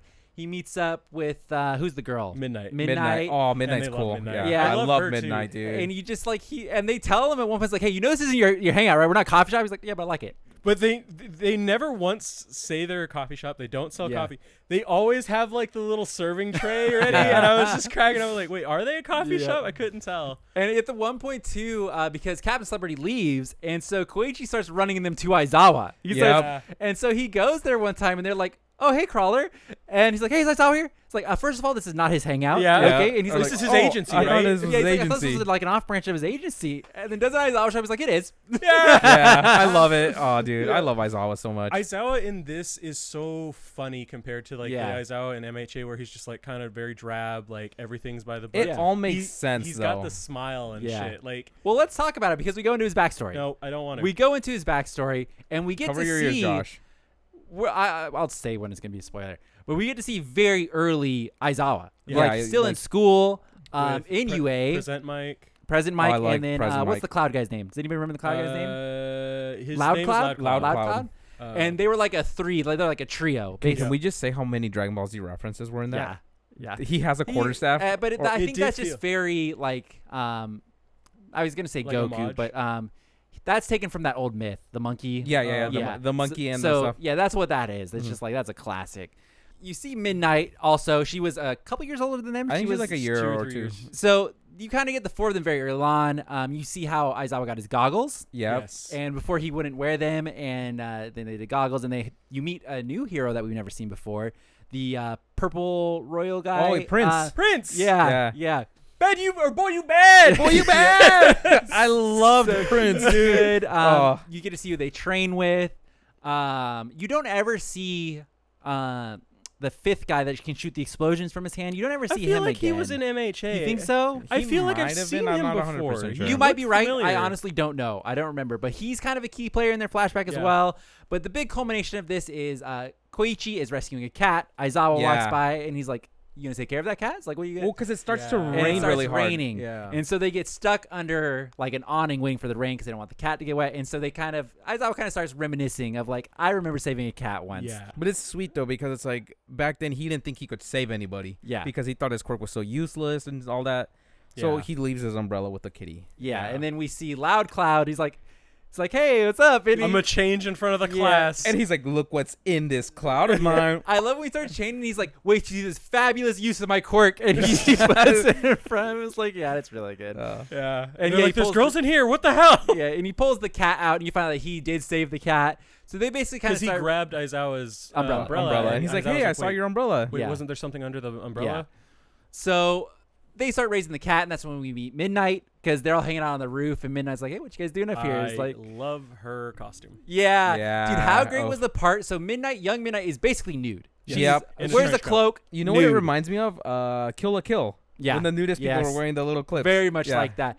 And they have a great part where she's like, I'm going to change the way society thinks. This is going to be totally okay. And the next panel is 1 year later. Yeah, 1 year later they pass a law calling like the anti-nudity hero law. or Yeah, something. pretty much. And it's basically her because she's been walking around nude. It's Yeah. her normal outfit, but without the white spandex. Yeah. And she's like, oh, well. And I think there was a great line where it's like, society didn't adapt faster than the law, unfortunately. Yeah. So it's like, yeah. So Yeah. eventually they give this cat to Midnight because, she's like fucking loves the cat. And she's a bit older, so she can take care of it more. But she won't be able to for long because she's going to be moving But away. it's cool. I like how she interacts with the 3. They're the 3 kids that sit on top of the Yeah. roof and everything. So, very anime-esque where a lot Yeah. of the kids are just chilling up there. And it all leads to, we could see kind of Aizawa's insecurities and what he thinks. Like, I'm not very strong. I can just erase quirks. I can't do much. Mm-hmm. And he eventually joins the Prince hero guy. Which was in Midnight's. Midnight, yeah. And they get attacked by a, I don't know, you want to call it a toad? a toad, a giant toad. It's a toad monster that absorbs powers. Yeah, so Yeah. Present Mike and his Tadpole, maybe. mentor go to fight it first, and they're like Beam Squad. Yeah, they're basically Beam Squad. Beam team. And Beam team. they all like, okay, everybody just attack it all at once, It's a and really it good idea. absorbs all of it. Yeah. Yeah. Which they're like- normally, great idea. Yeah. But didn't work well on this. So now the thing starts going on a tear because it's got like 7 different quirks. It's got 7 quirks. It can amplify them. It can shoot them out whenever it wants. It can hold on to them. They're not sure why it's so big, but they're like, yeah, Beam Team just showed up and fucking powered it up. So that's when Aizawa and Loud Cloud are like, you see them kind of walking down the street. Loud Cloud's playing with a bunch of little kids. I thought it was super cool. He's putting them on his cloud. And we get a everything. very nice, and this has been mentioned a couple of times in the story before, but he's like, you'd be great with kids, Aizawa. It's like, you should be like a teacher or something. You'd be really good. Because even Midnight's like, hey, you should be a teacher. Yeah. I joined UA. Present Mike just joined. You should do it too. You're So this running away gets from mentioned a couple of times, which I did not find overbearing. I liked it. I liked honestly thought it was really cool. And they're like, nah. And then that fucking giant toad starts coming through, and it basically destroys a building right next to where all the little kids are. And Prince gets knocked into it. Yeah. Prince, Prince starts attacking, and he gets mollywopped by Present Mike's amplifier thing. He fucked it. Present Mike fucked it. Yeah. So they eventually knock over a building, and Loud Cloud and Aizawa try to save all the kids. And so Loud Cloud sends his cloud to go like shuffle away the kids and the teacher. And at that point, he gets domed by a rock. Like a fucking falling piece of rubble comes down, just debris hits him him hard right in the fucking head. And Aizawa sees that, and he drops. I didn't even. I was didn't like a a little walkie-talkie. speaker. Yeah, I It didn't looked know like he Gara's even little- had one. I don't think. That was the weird part of the story. They didn't really show that they until mentioned it after. one more time when they were fighting Before this yeah. happened. Okay. Yeah, they were Okay. fighting the laser dude, and they created the cloud coverage, and so he couldn't see Aizawa. And then he heard the little thing. Then Aizawa comes in, and okay, that makes sense. Oh, okay. So he drops his speaker, and it's just Aizawa because, like we mentioned, the prince guy gets mollywopped. So does the rest of everybody, really. Yeah. And it's just Aizawa versus this giant toad, which normally he's a bad matchup. That's a horrible matchup. Yeah. Yes. Because he can fight quirks, he can't fight brawlers and shit. Yeah. And at that point, Aizawa's kind of doubting himself, like, fuck, what do I do? And coming out of the speaker is Loud Cloud going, like, you could do it, Aizawa. It's like, you're the only one that can do it. Encouraging him the whole way. Like, just believe in yourself. You can do it. And Aizawa fucking wrecks that thing. Yeah. Like, dude. He goes super beast. That scene alone is why I would love this to be an anime. Yeah. Him wrecking that toad was so calculated and everything. It was amazing. Everything. It's like, I have this plan. Fall back this plan. Fall back this plan. It is like the making of Y Eraserhead in MHA. It is amazing. So cool. Yeah. Like, I love him. And so we do eventually see he does defeat the toad, and we unfortunately find out that Loud Cloud died. Yes. He got domed, and it was a very sad scene because, Aizawa's like cooling down, like probably on all kinds of adrenaline. He's like, how's Loud Cloud? Is he okay? And Midnight's just standing there saying nothing. Yeah. And he's like, oh, is it that bad? And she's just like, and then Present Mike says nothing. And then you finally see that's like, that the speaker was crushed the whole time. Yeah, because he was like, no, I heard him talking. He's like, he couldn't have died. And that's when the blaster guy was like, no, it's like this thing was fucking broken. There's no way you could have heard. They did the exposition part where like sometimes you hear your friend. Yeah. Like, you need that. And giving you that feedback. And I was just like, no. And Aizawa was like, no. And he looks over and they show the body bag. Yeah. And it's like and I'm like, blood. And it's like, oh, see, that's when I was like, okay, this is an MHA. That's fine. And it starts raining, and then like Midnight's like, come on, it's raining, and they're like, no, this is the mood. This fits him and Mike. Which is how Aizawa started the story. When he saves the cow, he comes back and they're like, you need to change. Like, it's raining. He's like, no, it just fits my mood. Yeah. It's like, And this is because the flashback goes on a little bit after that as well. And this is when we really start to see him turn into the Aizawa that we know today. He gets the sleeping bag. Yeah. He starts trying super hard. He's constantly fighting people outside of school, like villains. Yeah. To just train through class. Just basically he enough gets to get by. He gets the minimum excels grades on just so he could pass on the battle stuff. But like in combat and stuff, he's fantastic. Yeah. Yes. He goes to gym every day, and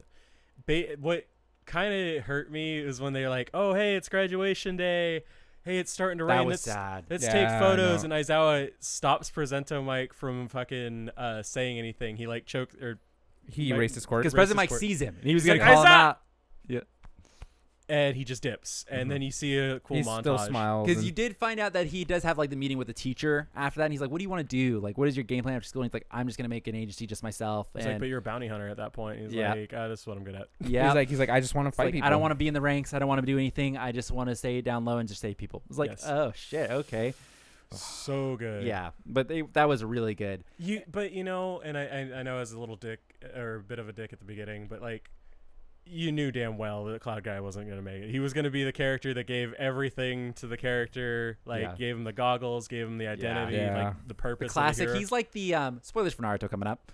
He is like the Shisui or what is his name? Shisui. To Itachi. Yeah. That's exactly what he is. As soon as I saw him, I was like, I don't remember Cloud Guy, and that's why I got so Shisui to the Itachi. That's exactly. Because anytime they ever did like flashbacks in MHA or maybe even earlier on, did we ever get flashbacks for Aizawa in MHA? No, we don't, right? Not yet. It's Eraserhead. It's like, oh, how did you get the name Eraserhead? And it was him and Present Mike next to each other, and Present Mike's like, "What's your name?" He's like, "I don't really care." And he's like, "Well, you erase quirks, Eraserhead." And so, but. The Cloud Guy wasn't in that flashback, so it could have been in the time where they were picking their thing, and the guy had already passed. Well, the flashback. Well, he was already Eraserhead by then. Yeah, he was, which was also weird. The flashback ends. That's when we get the really nice scene where you see that Aizawa does care about cats. Yeah, yes. He loves cats. Fantastic scene. Well, you know what was also weird to me? So there's some technology in like lingo that's used in the flashbacks. The Cloud Dude says BT dubs. Yeah. At one point, I'm like, this is like 20 years ago. They also talk about that somebody's doing a webcast. Like, Present Mike was doing a webcast. Yeah. They send pictures over text. MHA was like current year, right? Like it's, I don't know. I don't know. A little futuristic. Well, it doesn't make sense because then they're developing hero equipment and stuff, so it should be a little bit more advanced. It might be a few years in the future. I mean, it could be whatever. They could write. It's just an advanced society. Just an MHA world. It's just how it works. I don't know. Yeah, we had all this stuff before. BT Dubs was from the 1980s equivalent. And I was like, oh, that's cool. He just loved that. Yeah. So we kind of find out also immediately following that all of the I don't know what we're going to call them, ex-con men. Yeah, the reformed. The Aizawa crew. They're going to go open up a cat cafe. So they were working it out. They've got the squid guy who was an octopus. I love the praying mantis. He's one of my favorite characters. How he turns everything into very a fucking social justice warrior. Praying mantis. SJW. He's just like, yo, you know what? We gotta have big bathrooms. He's like, the other day I took a shit in the fucking bathtub. I have to fucking line it with paper towels. Well, bro, we don't need to know that. Those characters are great, and they are pretty much not in this last arc that we're going into. No, so I just wanted to cover that so we can get into the last arc. But they kind of they end it with Aizawa basically saying, "I'm going to be leaving town for a bit, and I'll come by." But he'll swing by. He'll He's swing like, by, I'm going to be busy, but which makes you realize, oh, he's going to become a UA teacher. Yeah. Yes. So it has a great ending. It's worth checking that out because it's fantastic. So we're getting into the last arc. Before we start the last, I don't even know if it's the last arc. But the climax of what we've read. Basically all of what we've read, the big climax. Before we get there, was something in this manga that relates, and it actually shows up in the My Hero Academia manga later. If you want. It's not really game-changing spoiler, so it's up to you. It's however it's fine. you want. So spoiler warning for My Hero Academia. The manga is way past it. It's been there, done that for the manga. The anime stopped right before that, I think almost like right before it. Yep. So they are not there yet. Fair warning, this is spoilers. Ultra spoilers. We'll put a tag up on the screen, and when that is gone, you can come back and hear the rest about My Hero Academia Vigilantes in case you don't read the manga for My Hero. So you find out in My Hero Academia, and you find this out in the actual My Hero Academia manga. This is not found out in Vigilantes. That, do you remember, Josh, the who's the main bad guy, Jose? The guy Shigaraki? Shigaraki. His butler Kurogiri. that teleports them around. Yeah. He's Loud Cloud. That is Loud Cloud, and what they did is they experimented with his body and created the quirk that can teleport. How is that not Game Changer? What the fuck? Because he's already arrested. So he's arrested and he's in Tartaros. But Aizawa and President might get called to interview this guy because really sad. They think it's him and they want to be able to get to him. So during this whole interview session, they have Aizawa and President Mike talk to him, and it gets super real. Yeah. So real that... Because they think it's him, but they're not sure. So you have to have read both of these in tandem, So then? a lot of people were confused. Yeah. A lot of people were confused because they So that's really cool. Yeah. But also shit. They do show, because like in My Hero Academia, they do get I almost think it's one page. They show a very quick, like, bunch of pictures from the backstory of Loud Cloud, but it's like one page, a fuck ton of pictures, and that's it. Yeah. So you don't get the full backstory of Loud Cloud in My Hero Academia. You only get it in here. So a lot of people are like, wait, what? Who is that guy? It's like Vigilantes, dog. Vigilantes. So when you read it, did you guys? They showed this first. So the timing on it was actually insane because I was reading it weekly. They finished that Aizawa arc probably 2 or 3 weeks before the reveal of that. So it finished like almost on par with when they decided to show that My Hero Academia. And I will say they do a pretty great job because basically the CC part where he was getting a send-off and that whole big explosion, it's not that I forgot about it. It went back in the back of my mind because this happens after, right? The Aizawa arc? Yes. Right after that, So we've talked about like in Bleach Boys, the Bount arc comes right after Aizen flies away and you're like, what the fuck? No, this is like a year. I need more. Yeah. I didn't feel like we kind of got like a nice ending, like we still have unsolved mysteries, but we go to that. So I wonder if they're just like, hey, can you move to this and tell this story? Yeah. But it was really good because you see Aizawa a lot. This is a very Aizawa focused this whole series. So I do think they were kind of like, hey, we have this cool idea. We'd love to put it in your manga. So like it's kind of a cross pollination. It was so good, but that one that you read in My Hero is it's so gut wrenching. So Aizawa reacts the way you think someone would react to that, and then basically they do the thing which is happening in a lot of anime. Like let's say someone's going berserk, and they're like, you need to try to get like the Hulk and fucking Black Widow. Yeah, like you need to try to like talk to him and see if he reacts because he basically has been experimenting on like fucking change. Like he does not know. Like the iteration who he is of really. that he doesn't know that he was Loud Cloud. He does not know that. So they kind of try to like remember all the stuff we did. Remember subconscious stuff. Yeah, because like he's the core. It's like come back, remember this, remember that, and so then he's multiple hero powers that have been combined. I don't think so. I think he's just the one that has just been like fucked with constantly to be into that thing. That's crazy to go from a cloud to teleportation like that. Because they use it's a cloud like teleportation sort of thing they do. He kind of like opens up a little portal thing. In here? In My Hero Academia. Well, it's crazy crazy because I think they tell Mike first, right? And then President Mike goes and tells Aizawa during that whole bit. He's the one that's like, we need to go talk. I feel like President Mike might have been like the first hard part where it's like, oh, President Mike knows what's going on. Like when he's not happy, you know something's bad, and then you get Aizawa and you're like, because Aizawa and him are much closer, I would say, from reading this. Mm-hmm. Oh yeah. So they like go in and they have it very much like, come on, remember this, and like I think at one point he starts talking like a little bit because. Yeah. They basically say, listen, we've had him we've captured him for so long because he get captured very early on. Yeah, he does. Remember, he's not said a single word. Like nobody's gotten him to talk, nobody get him to say anything. So like we want to give you guys the chance, and he starts saying something, and then he like it's too much stress, and that's pretty much all you see up to this point. There's like they kind of make a little progress, and then like okay, that's too much. I think they have Aizawa erase his quirk for a bit, and then he kind of has a silhouette, and then it's like it comes back, and they're both just crying, but they're like, dude, our friend's alive. That's so fantastic. Cool. And I'm just like, oh, fantastic. That's so much right now. That's so, really but cool. My Hero is going to be back till next year at least. Yeah. If it didn't get fucked by the coronavirus. So could be even longer than that. But fantastic part. I thought it was really well done. I like that it cross-pollinated. Yep. Because as someone, for me, who's reading both weekly, it paid off so fucking good. I was like, oh my God. That's what it feels like when you read comics, too. When they'll be like doing this huge arc, and then it's like, oh, but you know, you don't know the true backstory unless you read 3 other issues or stuff. Yeah, the payoff was like, so good. The other thing, so that's cool that they were able to make it like conjoined, because obviously up until now or up until that point, it's really been, hey, what characters aren't main franchise characters? Like they're not used daily. They don't use Endeavor a whole lot. They don't do a whole lot with All Might because he's sidelined. They try. They get Midnight. They get Fat Gum. They get Aizawa. They get all these characters that aren't used. Best Genus. They really adapt their characters.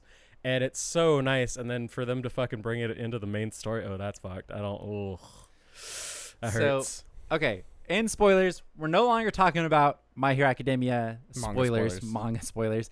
So we're going to go back to just My Hero Academia Vigilantes because we're in the final arc of Pop and is setting up the last Naru Fest. They're not going to have another one because it's... And did you get upset when we started reading that? Because I got upset. I was like, I don't care about Naru Fest anymore. I didn't get upset.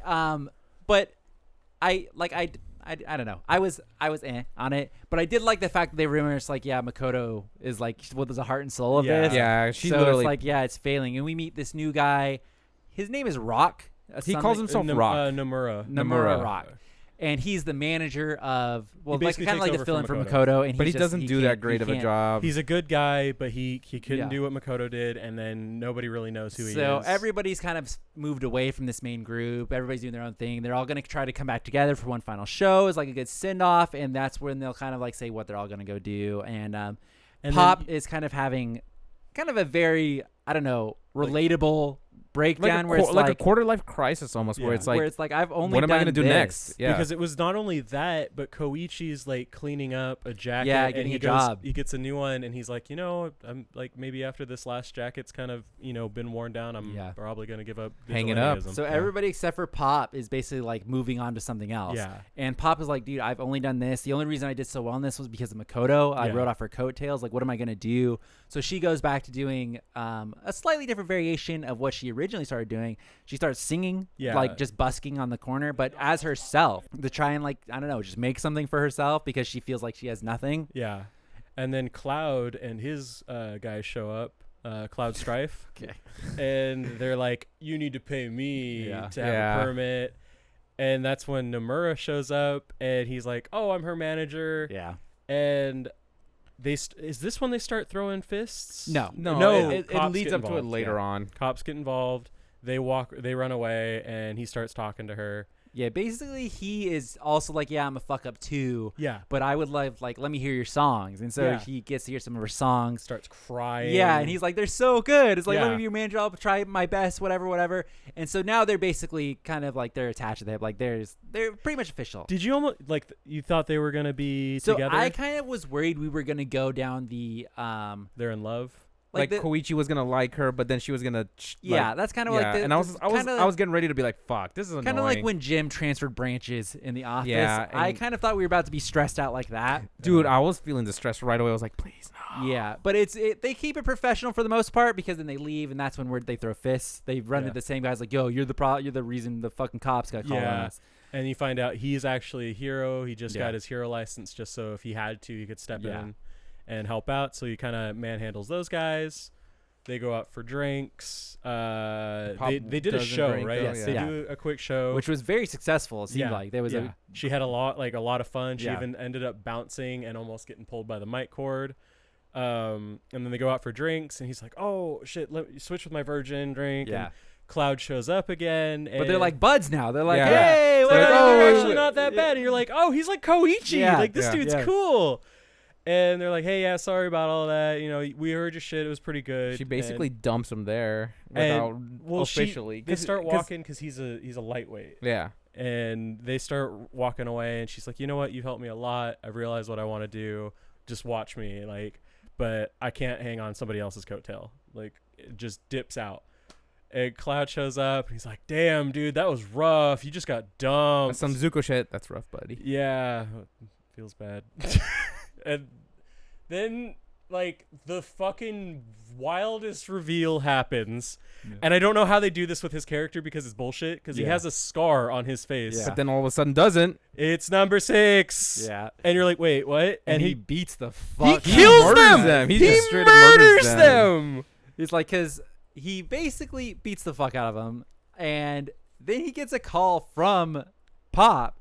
Because she goes to Koichi. Yeah. And what happens? I forget. He's putting on a tie that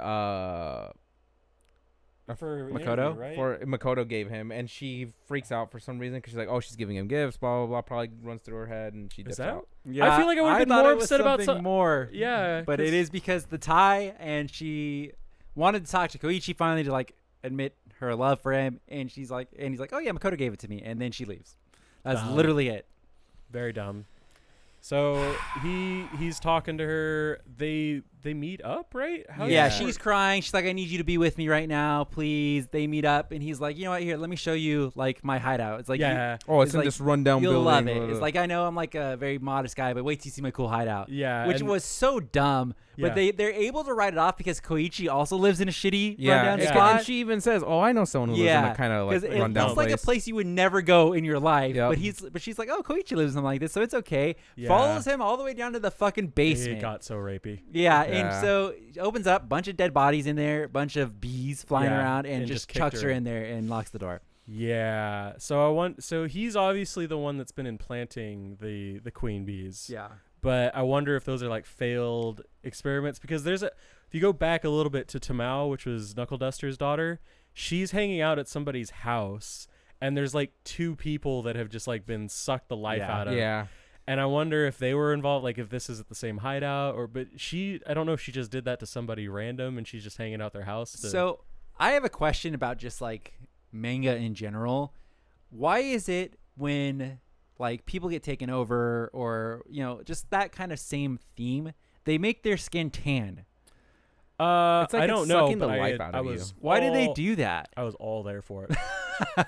Pop went from like, "Oh, this is lolicon," because I can think of another series they do, but it's a spoiler where they make like something happens and they make their skin tan. Is that just like to distinguish the fact? Like, I think it's a distinguishing thing. It's basically like maybe it's an Ariana Grande homage. It's like, remember how she started out as like a very pale character? Now she's because tan. Like that. I always find that weird because like for this series, she basically becomes the new host for the Queen Bee. Badass as fuck. Yeah, she looks badass great, as the host for the new queen. Which I'm so happy because they kept making Koichi's powers better and better. And Pop wasn't getting Pop anything. was just, hey, they're going this way. She was great as the Queen Bee. Yeah. So basically, she is now able to use her music to like communicate and tell the bees what to do. Yep. Yeah. So she could like send them to explode shit. She sent them to attack people. And she's like, having like a maniacal fun and she's everything. loving it's cool. it. I thought it was badass. Because basically it's Evil the Queen Pop Bee dope. loving it, but they do mention the personality kind of affects the way that the Queen Bee acts. Yeah. Because we saw it with Tamao. But fantastic. And we get like Koichi trying to save her and just, he goes through a whole training arc with the other 3 Well, he tries guys. to save her. He tries to save her first, and he takes a long fall. Yeah. Right into the trash. And then you see Knuckleduster. Yeah, that was me. I was like, he's back. Which I was still hyped. I'm like, oh, cool, he's coming back. And then they went to Soga, and he's dressed as Knuckleduster. I was like, if he's the one. Yeah. It saved my boy Koichi. I'm gonna be a little mad, and I'm pretty sure he is. But he is. We get the cool letter from Knuckleduster. Oh, dude, there was that whole chapter that it was all the letter, and I was like, dude, and basically it's Knuckleduster. like he's just like, I lied to you. I'm sorry. And then it's like, but I really do think you're a hero. Like I always knew you'd be you're great. more of a hero than any of those other heroes. You're always helping out. It's like you're doing your thing. It's like, fuck those other heroes. Like, I believe in you. And because he doesn't know, because it was written before Pop Step. So it's basically just like a, whatever you're going through right now, I know you'll overcome it because you're like the number one hero. So do you think Knuckleduster's dead? I don't know. Because basically, I don't think so. I don't think so either. Because Knuckleduster leaves at a fight with O'Clock 2 or 2 o'clock, number 6. Okay, if the Knuckleduster shows up in My Hero Academia, I would fucking orgasm, dude. Yeah. Oh my god.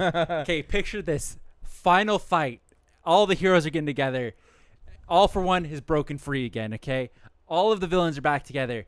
Stain on the hero side, gonna take down the other guy. Okay, Knuckleduster and the Narhata Vigilantes show up on the hero side. Like, I'm thinking like the Power Rangers episode where all the Power Rangers came back. Deku and Koichi get like a fucking crossover. Dude. Oh my god. Oi. Or the big fight in game. Like My Hero Academia. Yes. Oh, that would be fucking Knuckleduster shows up out of nowhere, teams up with Aizawa again, just like bap.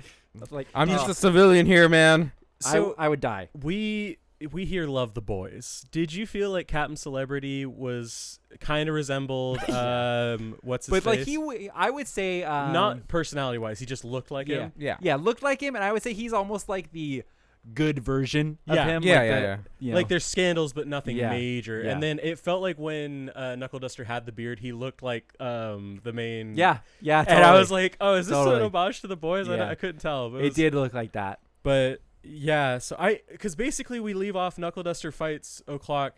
He's done most of his tricks, and O'Clock is able to, or not O'Clock, number 6 is able to regenerate, and he actually has exploding fists. Yeah. So we end with a massive explosion, like you said, and we just don't know what happened. Knuckleduster's alive. So I don't think O'Clock 2 or 2 o'clock would kill Knuckleduster. Yeah, I don't think so. I don't he think likes him way too much. Do that. I think at the very much he probably just left him. I almost hope I don't think they would kill Knuckleduster without saying anything. Yeah, it's too up in the air. But I thought that about a Game of Thrones character, and they did that. So who knows? So like this, again, this is one of those ones where I feel like they could just kill him off, and like that's just how things be. Like that's real. They could world. have, because a lot of people are saying that this arc we're in right now is gonna be the last one. Like, I get that. It does though. feel like it. They even kind of say it because they are wrapping. They're kind of wrapping everything up in a nice, neat bow. Yeah. But I could see there being like the last couple of chapters showing what happens to everybody, and we could see like a funeral for Knuckleduster. Yeah, I would not like that at all. Batman, you know, Koichi's just over in France or something, sits down, and then he sees Knuckleduster, and he's just like, "Oh, that'd be so good." Oh, I'd like that a lot, actually. But yeah, so Pop Step has been captured. We're at Soga's. Pop Step's not captured. Pop Step is queen. Pop Step's queen. I'm sorry, she's been captured. She's queen. We wake up at Soga's friend's house. It was like, it was like his mom's house. They're like, we're in our lair. He's like, no, it's like my basement. And they basically, Soga asks after the letter has been read, he's like, so what's your like decision? He's like, I don't know. Which was a and then great they smack line. him in the head though, and he's like, are what? you fucking stupid? Like, are you stupid? What's going on? He's like, oh no, like I already. Like, I just don't know how to do it. Like, because in his mind, he's like, obviously, I'm going to do it. But I just like, and like, I love Soga now. Like, he's just gonna become. He's done a great turnaround. Him and his squad. Like, I feel like his two, I'll just say cronies, flunkies. They've been lovable since pretty much the beginning. They haven't been as bad. Soga has been awful at the very start. Like, he was definitely the worst one. But I liked his like small progressions in the background where he went from like I want to make complete this right asshole to like even the little interactions he had with his daughter. Knuckleduster straightened him the fuck out. So he did big time. And that's when we find out that Knuckleduster also gave him like the keys to his lair. His lair, yeah. So it's like a legit warehouse full of training shit. They got shotguns. Yeah, just all I love the lizard dude. Oh, whoa! He's like, dude, no, they're loaded. Oh. Yeah, it's great. And that's when we get the training arc of Koichi, which I feel like was just kind of like a big training montage. Yeah. I remember when I read it weekly, I was kind of like, I kind of hate that we wasted a chapter doing that. Yeah.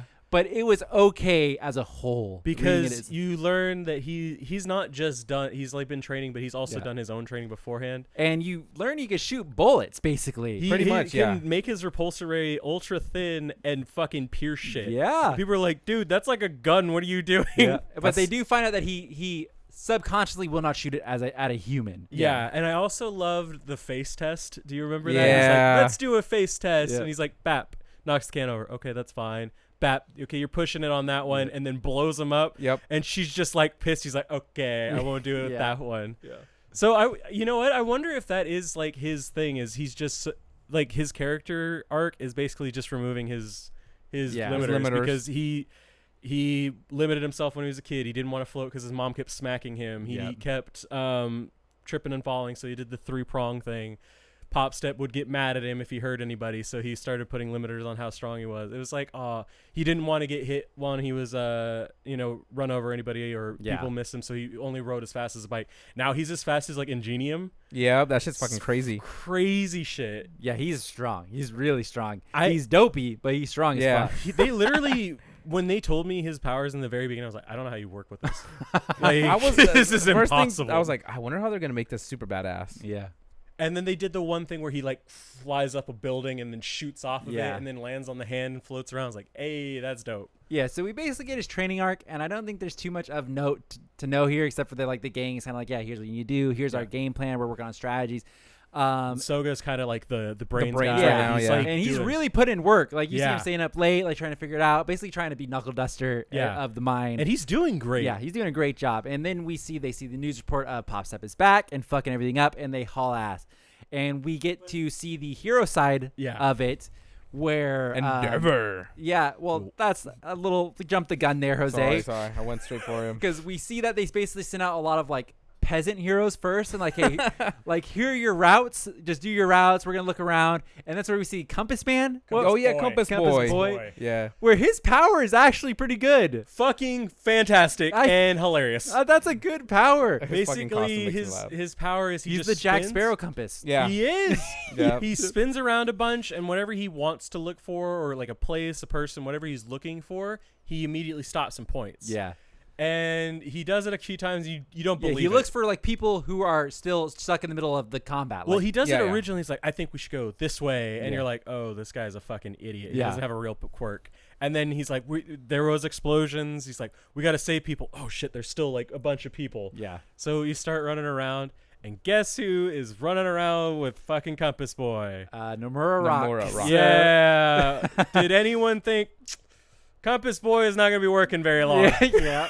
The whole time, they just like, Compass Boy is just, oh, my wife. I thought he was funny as well. They fuck you hard. They're just like, dude, I hate this guy. This is going to be my last one. I just want to show them that this is worth doing and make them proud. Endeavor Squad shows up, and they do like a siren. Basically being like, hey, everybody pull back, please. Pull back. Because he's about to pop off. Which they do a fantastic job in this manga. Endeavor is fearsome. Like, yes, he fucking is. Basically, they show you don't want to go up against Endeavor. That's a bad news bears. They're like, basically up until now, they realized these instant villains that have been happening, they're not actually villains. They're just like ruffians and stuff that have been, their quirks went wild. They didn't have control. They became villains. But like with the grasshopper guy, he wasn't really a villain. He's just been turned into one. He couldn't do anything. So they don't charge him as villains. They let him off. And they also mentioned that a lot of this happens in Naruhara, which is a place that kind of gets ignored quite a bit of the time.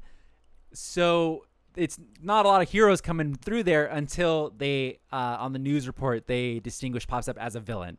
They give her the label of a villain. They went hard on her. Yep. She's a minor. She's getting charged as a villain because basically it went from like, she, tore up a building or something. She's blowing shit up. The town is like on lockdown. Buildings are going to collapse. I think a big part of it too, she's blowing stuff up and she's laughing about it. Yeah. So I think they don't know she's being controlled. Yeah. So they just assume she's having the time of her life doing this. They also say though, they're like, we put her as a villain so that she's tried as an adult. She's still a suspect. Yeah. That doesn't mean, she still could be not guilty, but they did the villain thing purposely to say she's an adult. And before we get back to Endeavor, let's mention the scene with Makoto where she sees that. Yeah, and she's ripping into her brother. You need to get this removed. Yeah. He's like, we have to. And her brother gives the best response. Was like, listen, is like the best thing you do for her right now is wait till this is over. It's like be her like mentor when she's out, when she's gonna be tried, whatever. You need to be there for her, guard her, defend her, whatever. Because he does say earlier on, he's like, look, that's somebody's child that you're taking in. And because she's writing a thesis throughout this whole thing. She wants to meet vigilantes, and this is where she starts hanging out with Koichi and the Crawler. And she starts hanging out with them, and then she actually ends up knowing all of their secrets, and she's using her journalism as like, I can't reveal, like it's anonymous sources. It's anonymous stuff. And so her brother's like, I know you know who they are. And she's like, I can't. That's just how it is. But he basically called her out early on, like, hey, that's somebody's kid that you're responsible for. That you need to get them out of that shit, and she doesn't. And then so like Sam said, it came back around. So we've been kind of hyping Endeavor. There's a little excerpt in one of the earlier volumes where it's just like in the middle of the pages, which you don't see in the digital versions. They basically said they've introduced Endeavor at one point where it was like they've got all the heroes together, and they're like, dude, we kind of like making Endeavor like this scary hero. Like, if we always thought maybe putting him in a chase scene with Koichi, like, you do not want to be on the receiving end. Fucking great. And then I was reading those last chapters like, bro, they did it, because it was in one of the volumes, so it's 30 plus chapters back. So like almost a year later, they're like, hey, you know what? Let's make Endeavor the bad guy for a sec. Because like in My Hero Academia, right? You see them using their quirks, and a lot of times the villains don't die. That's just how it goes. But realistically, facing down somebody with a fire quirk, that's scorched. Endeavor too is not just a fire quirk; he's Hellfire. That's he's Hellfire, fucked up. Like, he is mega you bad. Get hit by that, you're fucked. And they show that very much in this, where they do the sirens and they basically clear the whole area out because like, Endeavor's coming through. Like, get ready. Even the cop guy's like, hey, she still could be good. We don't know. And he's like, no, she's a villain. She's a villain now. Full salvo. He does the fucking tornado thing. Everyone's like, wow, he's just kind of going full salvo. And they're like, no, he's calculating that shit. And it's like blowing up all the fucking bees. She's even scared pissless. And then he's like, what? And what was it? The siren chick was like, stop. And he's like, what little twig of a hero is stopping me? I thought everyone was supposed to be out of there. And it's fucking Koichi. The boy. Such a cool character. Yeah. Oh.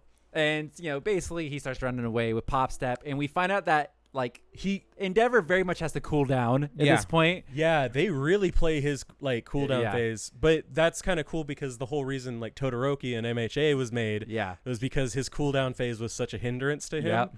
So he's like, you have ice so you can cool yourself down and you can keep going. Oh, man. Yeah. Oh, man. So we basically had a grand chase scheme of Koichi trying to avoid everybody, and this is the part where Rock does fucking wreck the Compass Boy. Well, basically what happens is Koichi jumps up and is able to get Pop to kind of like stop. He basically goes up to her, she pushes him back, and he like jumps up to her, is about to catch her, and then number 6 flies over, like zooms over, pops her in the fucking back, pops back down, and Compass Man finds out, and he like you said, because they get, because Endeavor cools down and they're like, okay, everybody else go in, there's still a villain, and that's when Compass Boy is like, well, where is the villain? And points right towards Rock.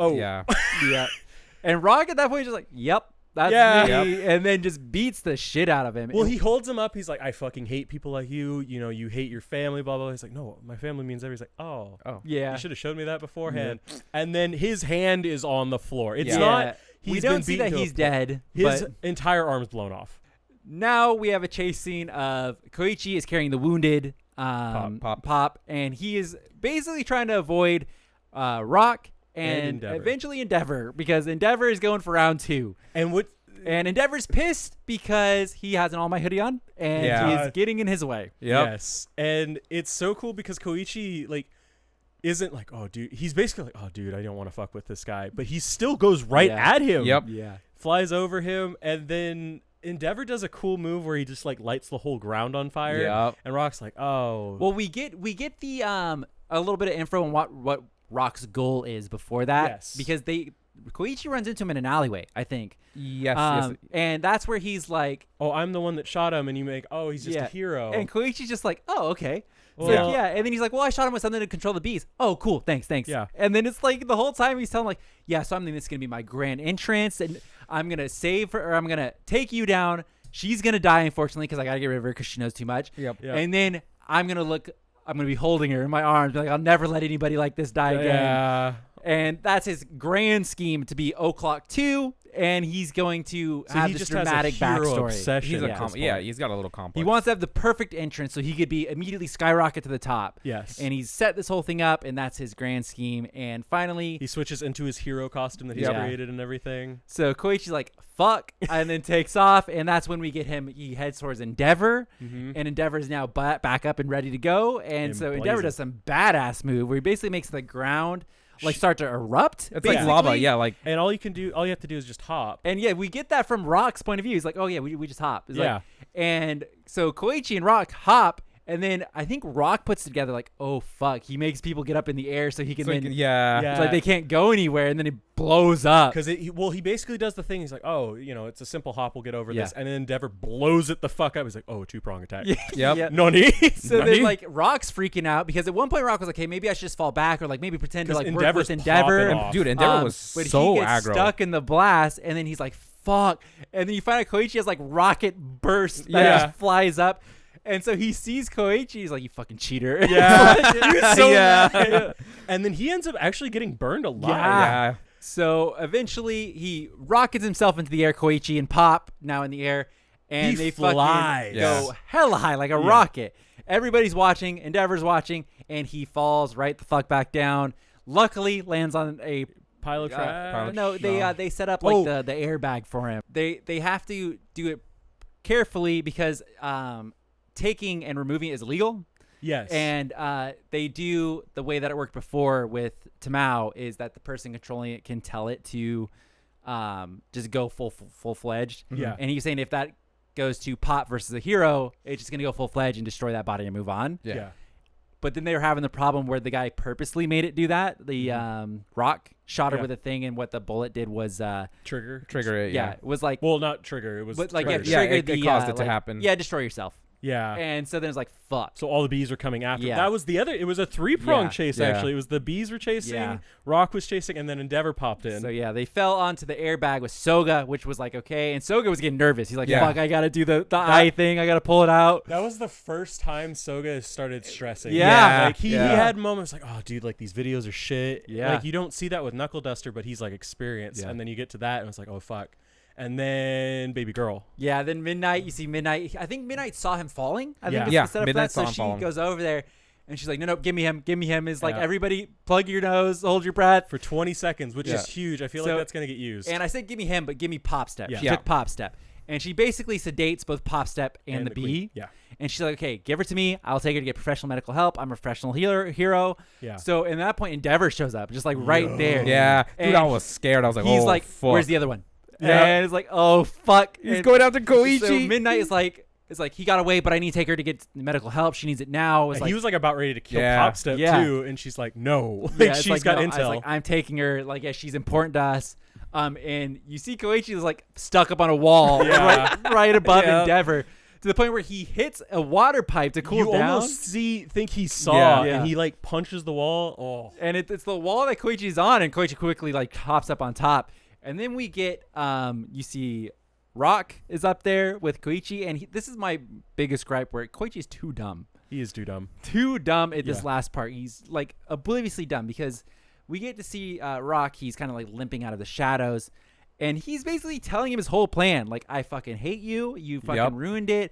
I had this whole grand scheme set up. I got to go back to square one now because you fucked me. Yeah. It's like, I will kill Pop. I will kill you. I will take everything. And then the whole time, Koichi's like, huh? What? Yeah. Like, yeah. oh, okay. Nice. Do you need help? You look like you're really fucked up. Should I pew pew? No. Yeah. No. So that's when like he walks out of the thing, and he's Two-Face. He's basically Two-Face from the fucking Batman movie. Yep. He is looking. He's fucked up. Which just goes to show you don't want to fuck with Endeavor. Yep. That's not the choice you want to pick. Yeah. Because holy shit.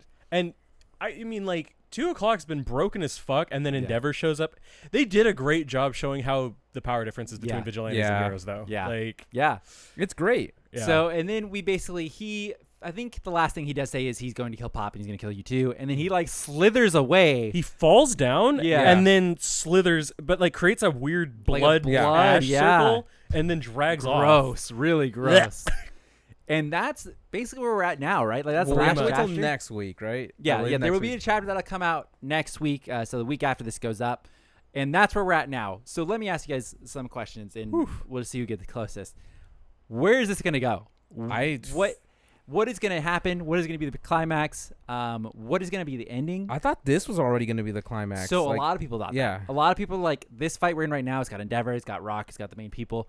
This will be Pop the final doesn't fight. have an eye now, right? They don't really show, but I assume not. Because she does the they just have the bang over the whole time. And Tamao doesn't have an eye. The mom doesn't have an eye. All the other people that were around if she has an eye, I don't know how the fuck they did it. So what is going to happen is here's what I'm thinking possibilities here. Will he go straight to the hospital where Pop is?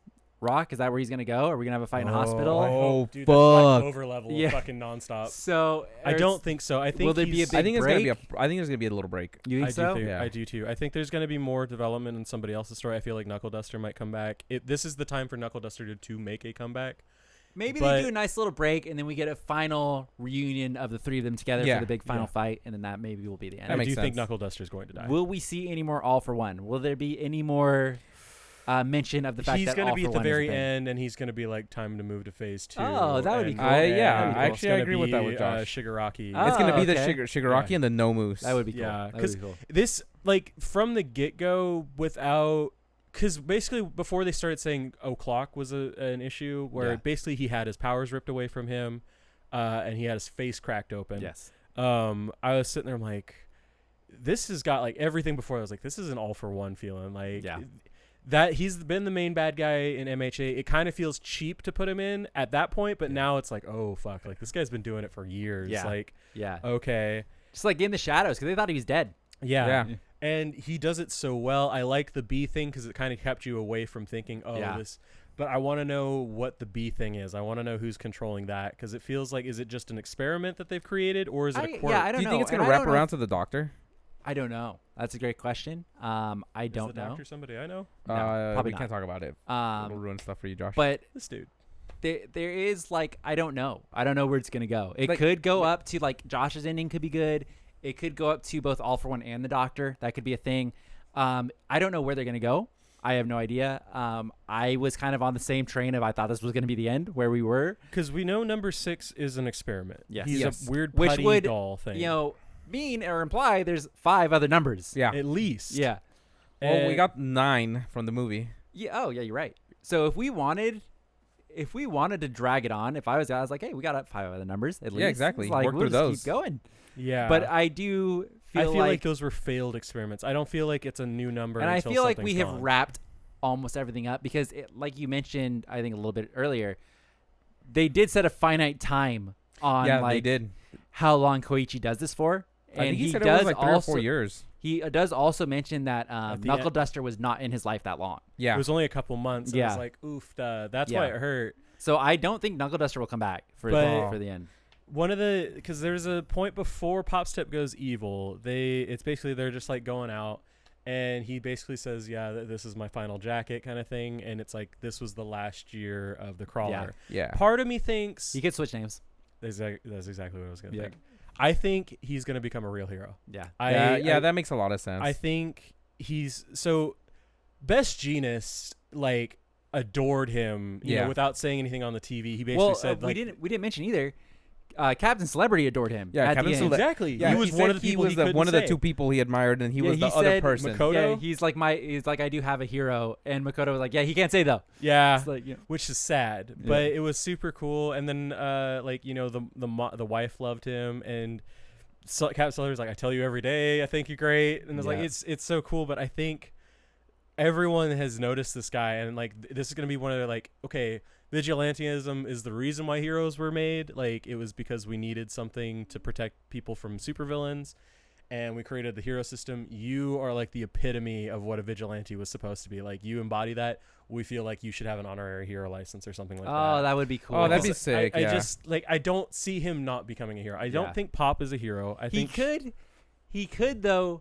And I think some people might be upset by this, but he could just go on and live a normal life. Like I'm gonna hurt so bad. It's honestly, gonna be if he does, I can see the whole like Avengers meeting at the end of My Hero Academia with him coming back. That would be. I could see that being. He goes on to live a normal life. The manga is him older. He's like, yeah, I just do a boring day job now. I am married to Pop, whatever. Yeah. But then he's walking home. He sees a store get robbed, and then he's like, one more time. Yeah. Like, yeah. Oh, I'd love that. Like he's just like.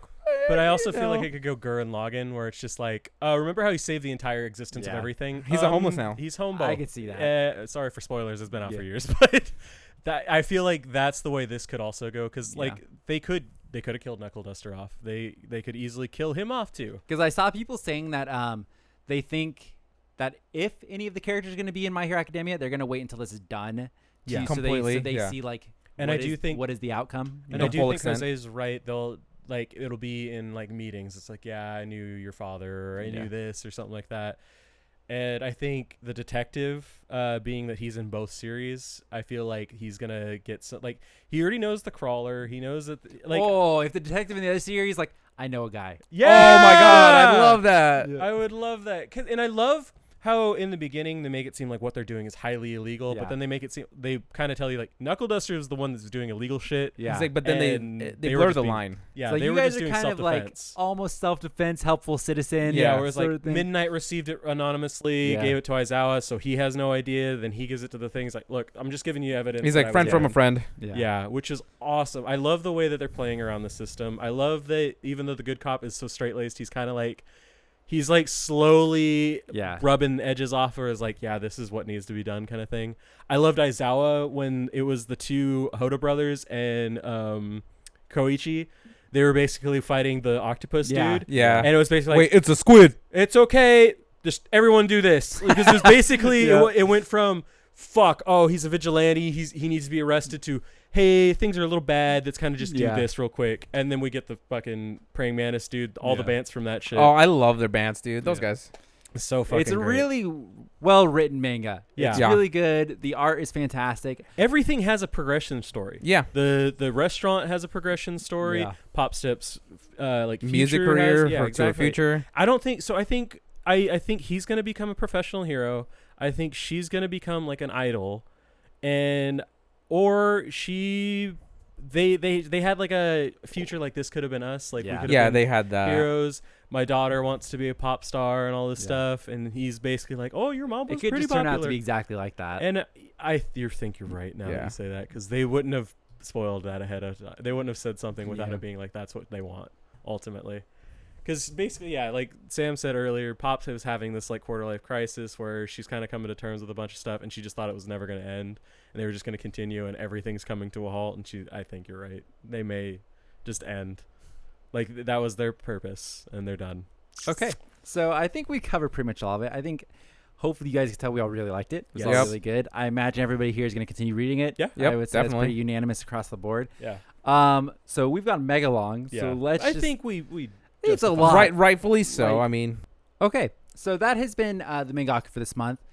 Hopefully someone got some enjoyment out of that. It was a long boy. Yeah. All right, JJ, we'll see you at the end of this video. So, the manga we're going to be doing next month, so it will not be My Hero Academia Vigilantes, and it will not be another long boy. So do you have it? I'm fine with a 1-volume boy. Spare you guys on that one. Thank you. Do you have There it? was another really long one I was going to do, but I was like, give us a break. We'll do it for December.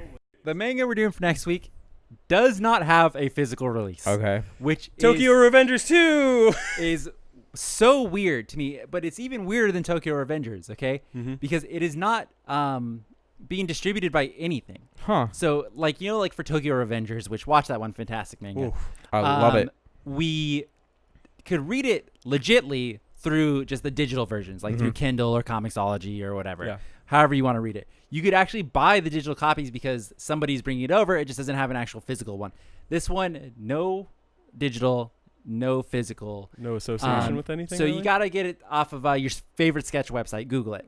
Oh. So we're going to be doing a manga called Blue Lock. Blue Lock. Okay. It's a soccer manga. Oh, nice. We should have done that. We have yet to do a sports manga on here.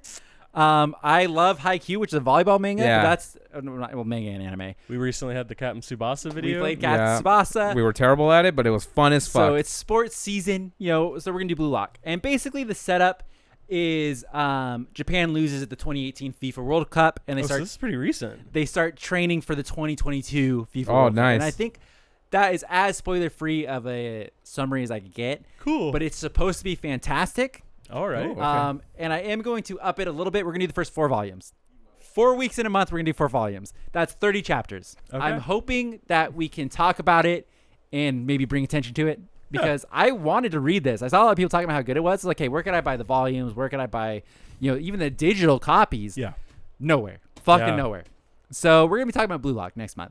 And there will be a bit of a change. Every Friday we'll be doing Jump to Zuka until eventually we either get bored or they announce the winner and we announce our winner. Yep. Yeah. Whatever comes first. We're working through viewer submissions, so that'll be every Friday. We're going to go ahead and next Mangalku will be the first Monday of the month. Okay. Because we don't have anything planned on Monday as of right now, so it'll be Monday. Cool. So Monday will be first Monday of the month will be the next Mangalku, and then every Wednesday we have the Otaku podcast. Every Friday we have Jump to Zuka. Every Saturday we do Bleach Boys. We're gonna need an Excel spreadsheet for our fucking calendars. Yeah, I'm gonna need we have gameplay and unboxings that just kind of get sprinkled in as necessary. So thanks for watching. If you watch this far, leave a comment saying thank you for the watch hours. The Cruller, Cruller, Mm-hmm. fist. So we know you watched it, and we'll see you guys in the next video. Be sure to leave a like and subscribe. This was a fucking long one. Yeah. But we loved it, as you can tell. Justified we wouldn't have done such a long one if I didn't know everybody was gonna like it. So we'll see you guys next time. Peace.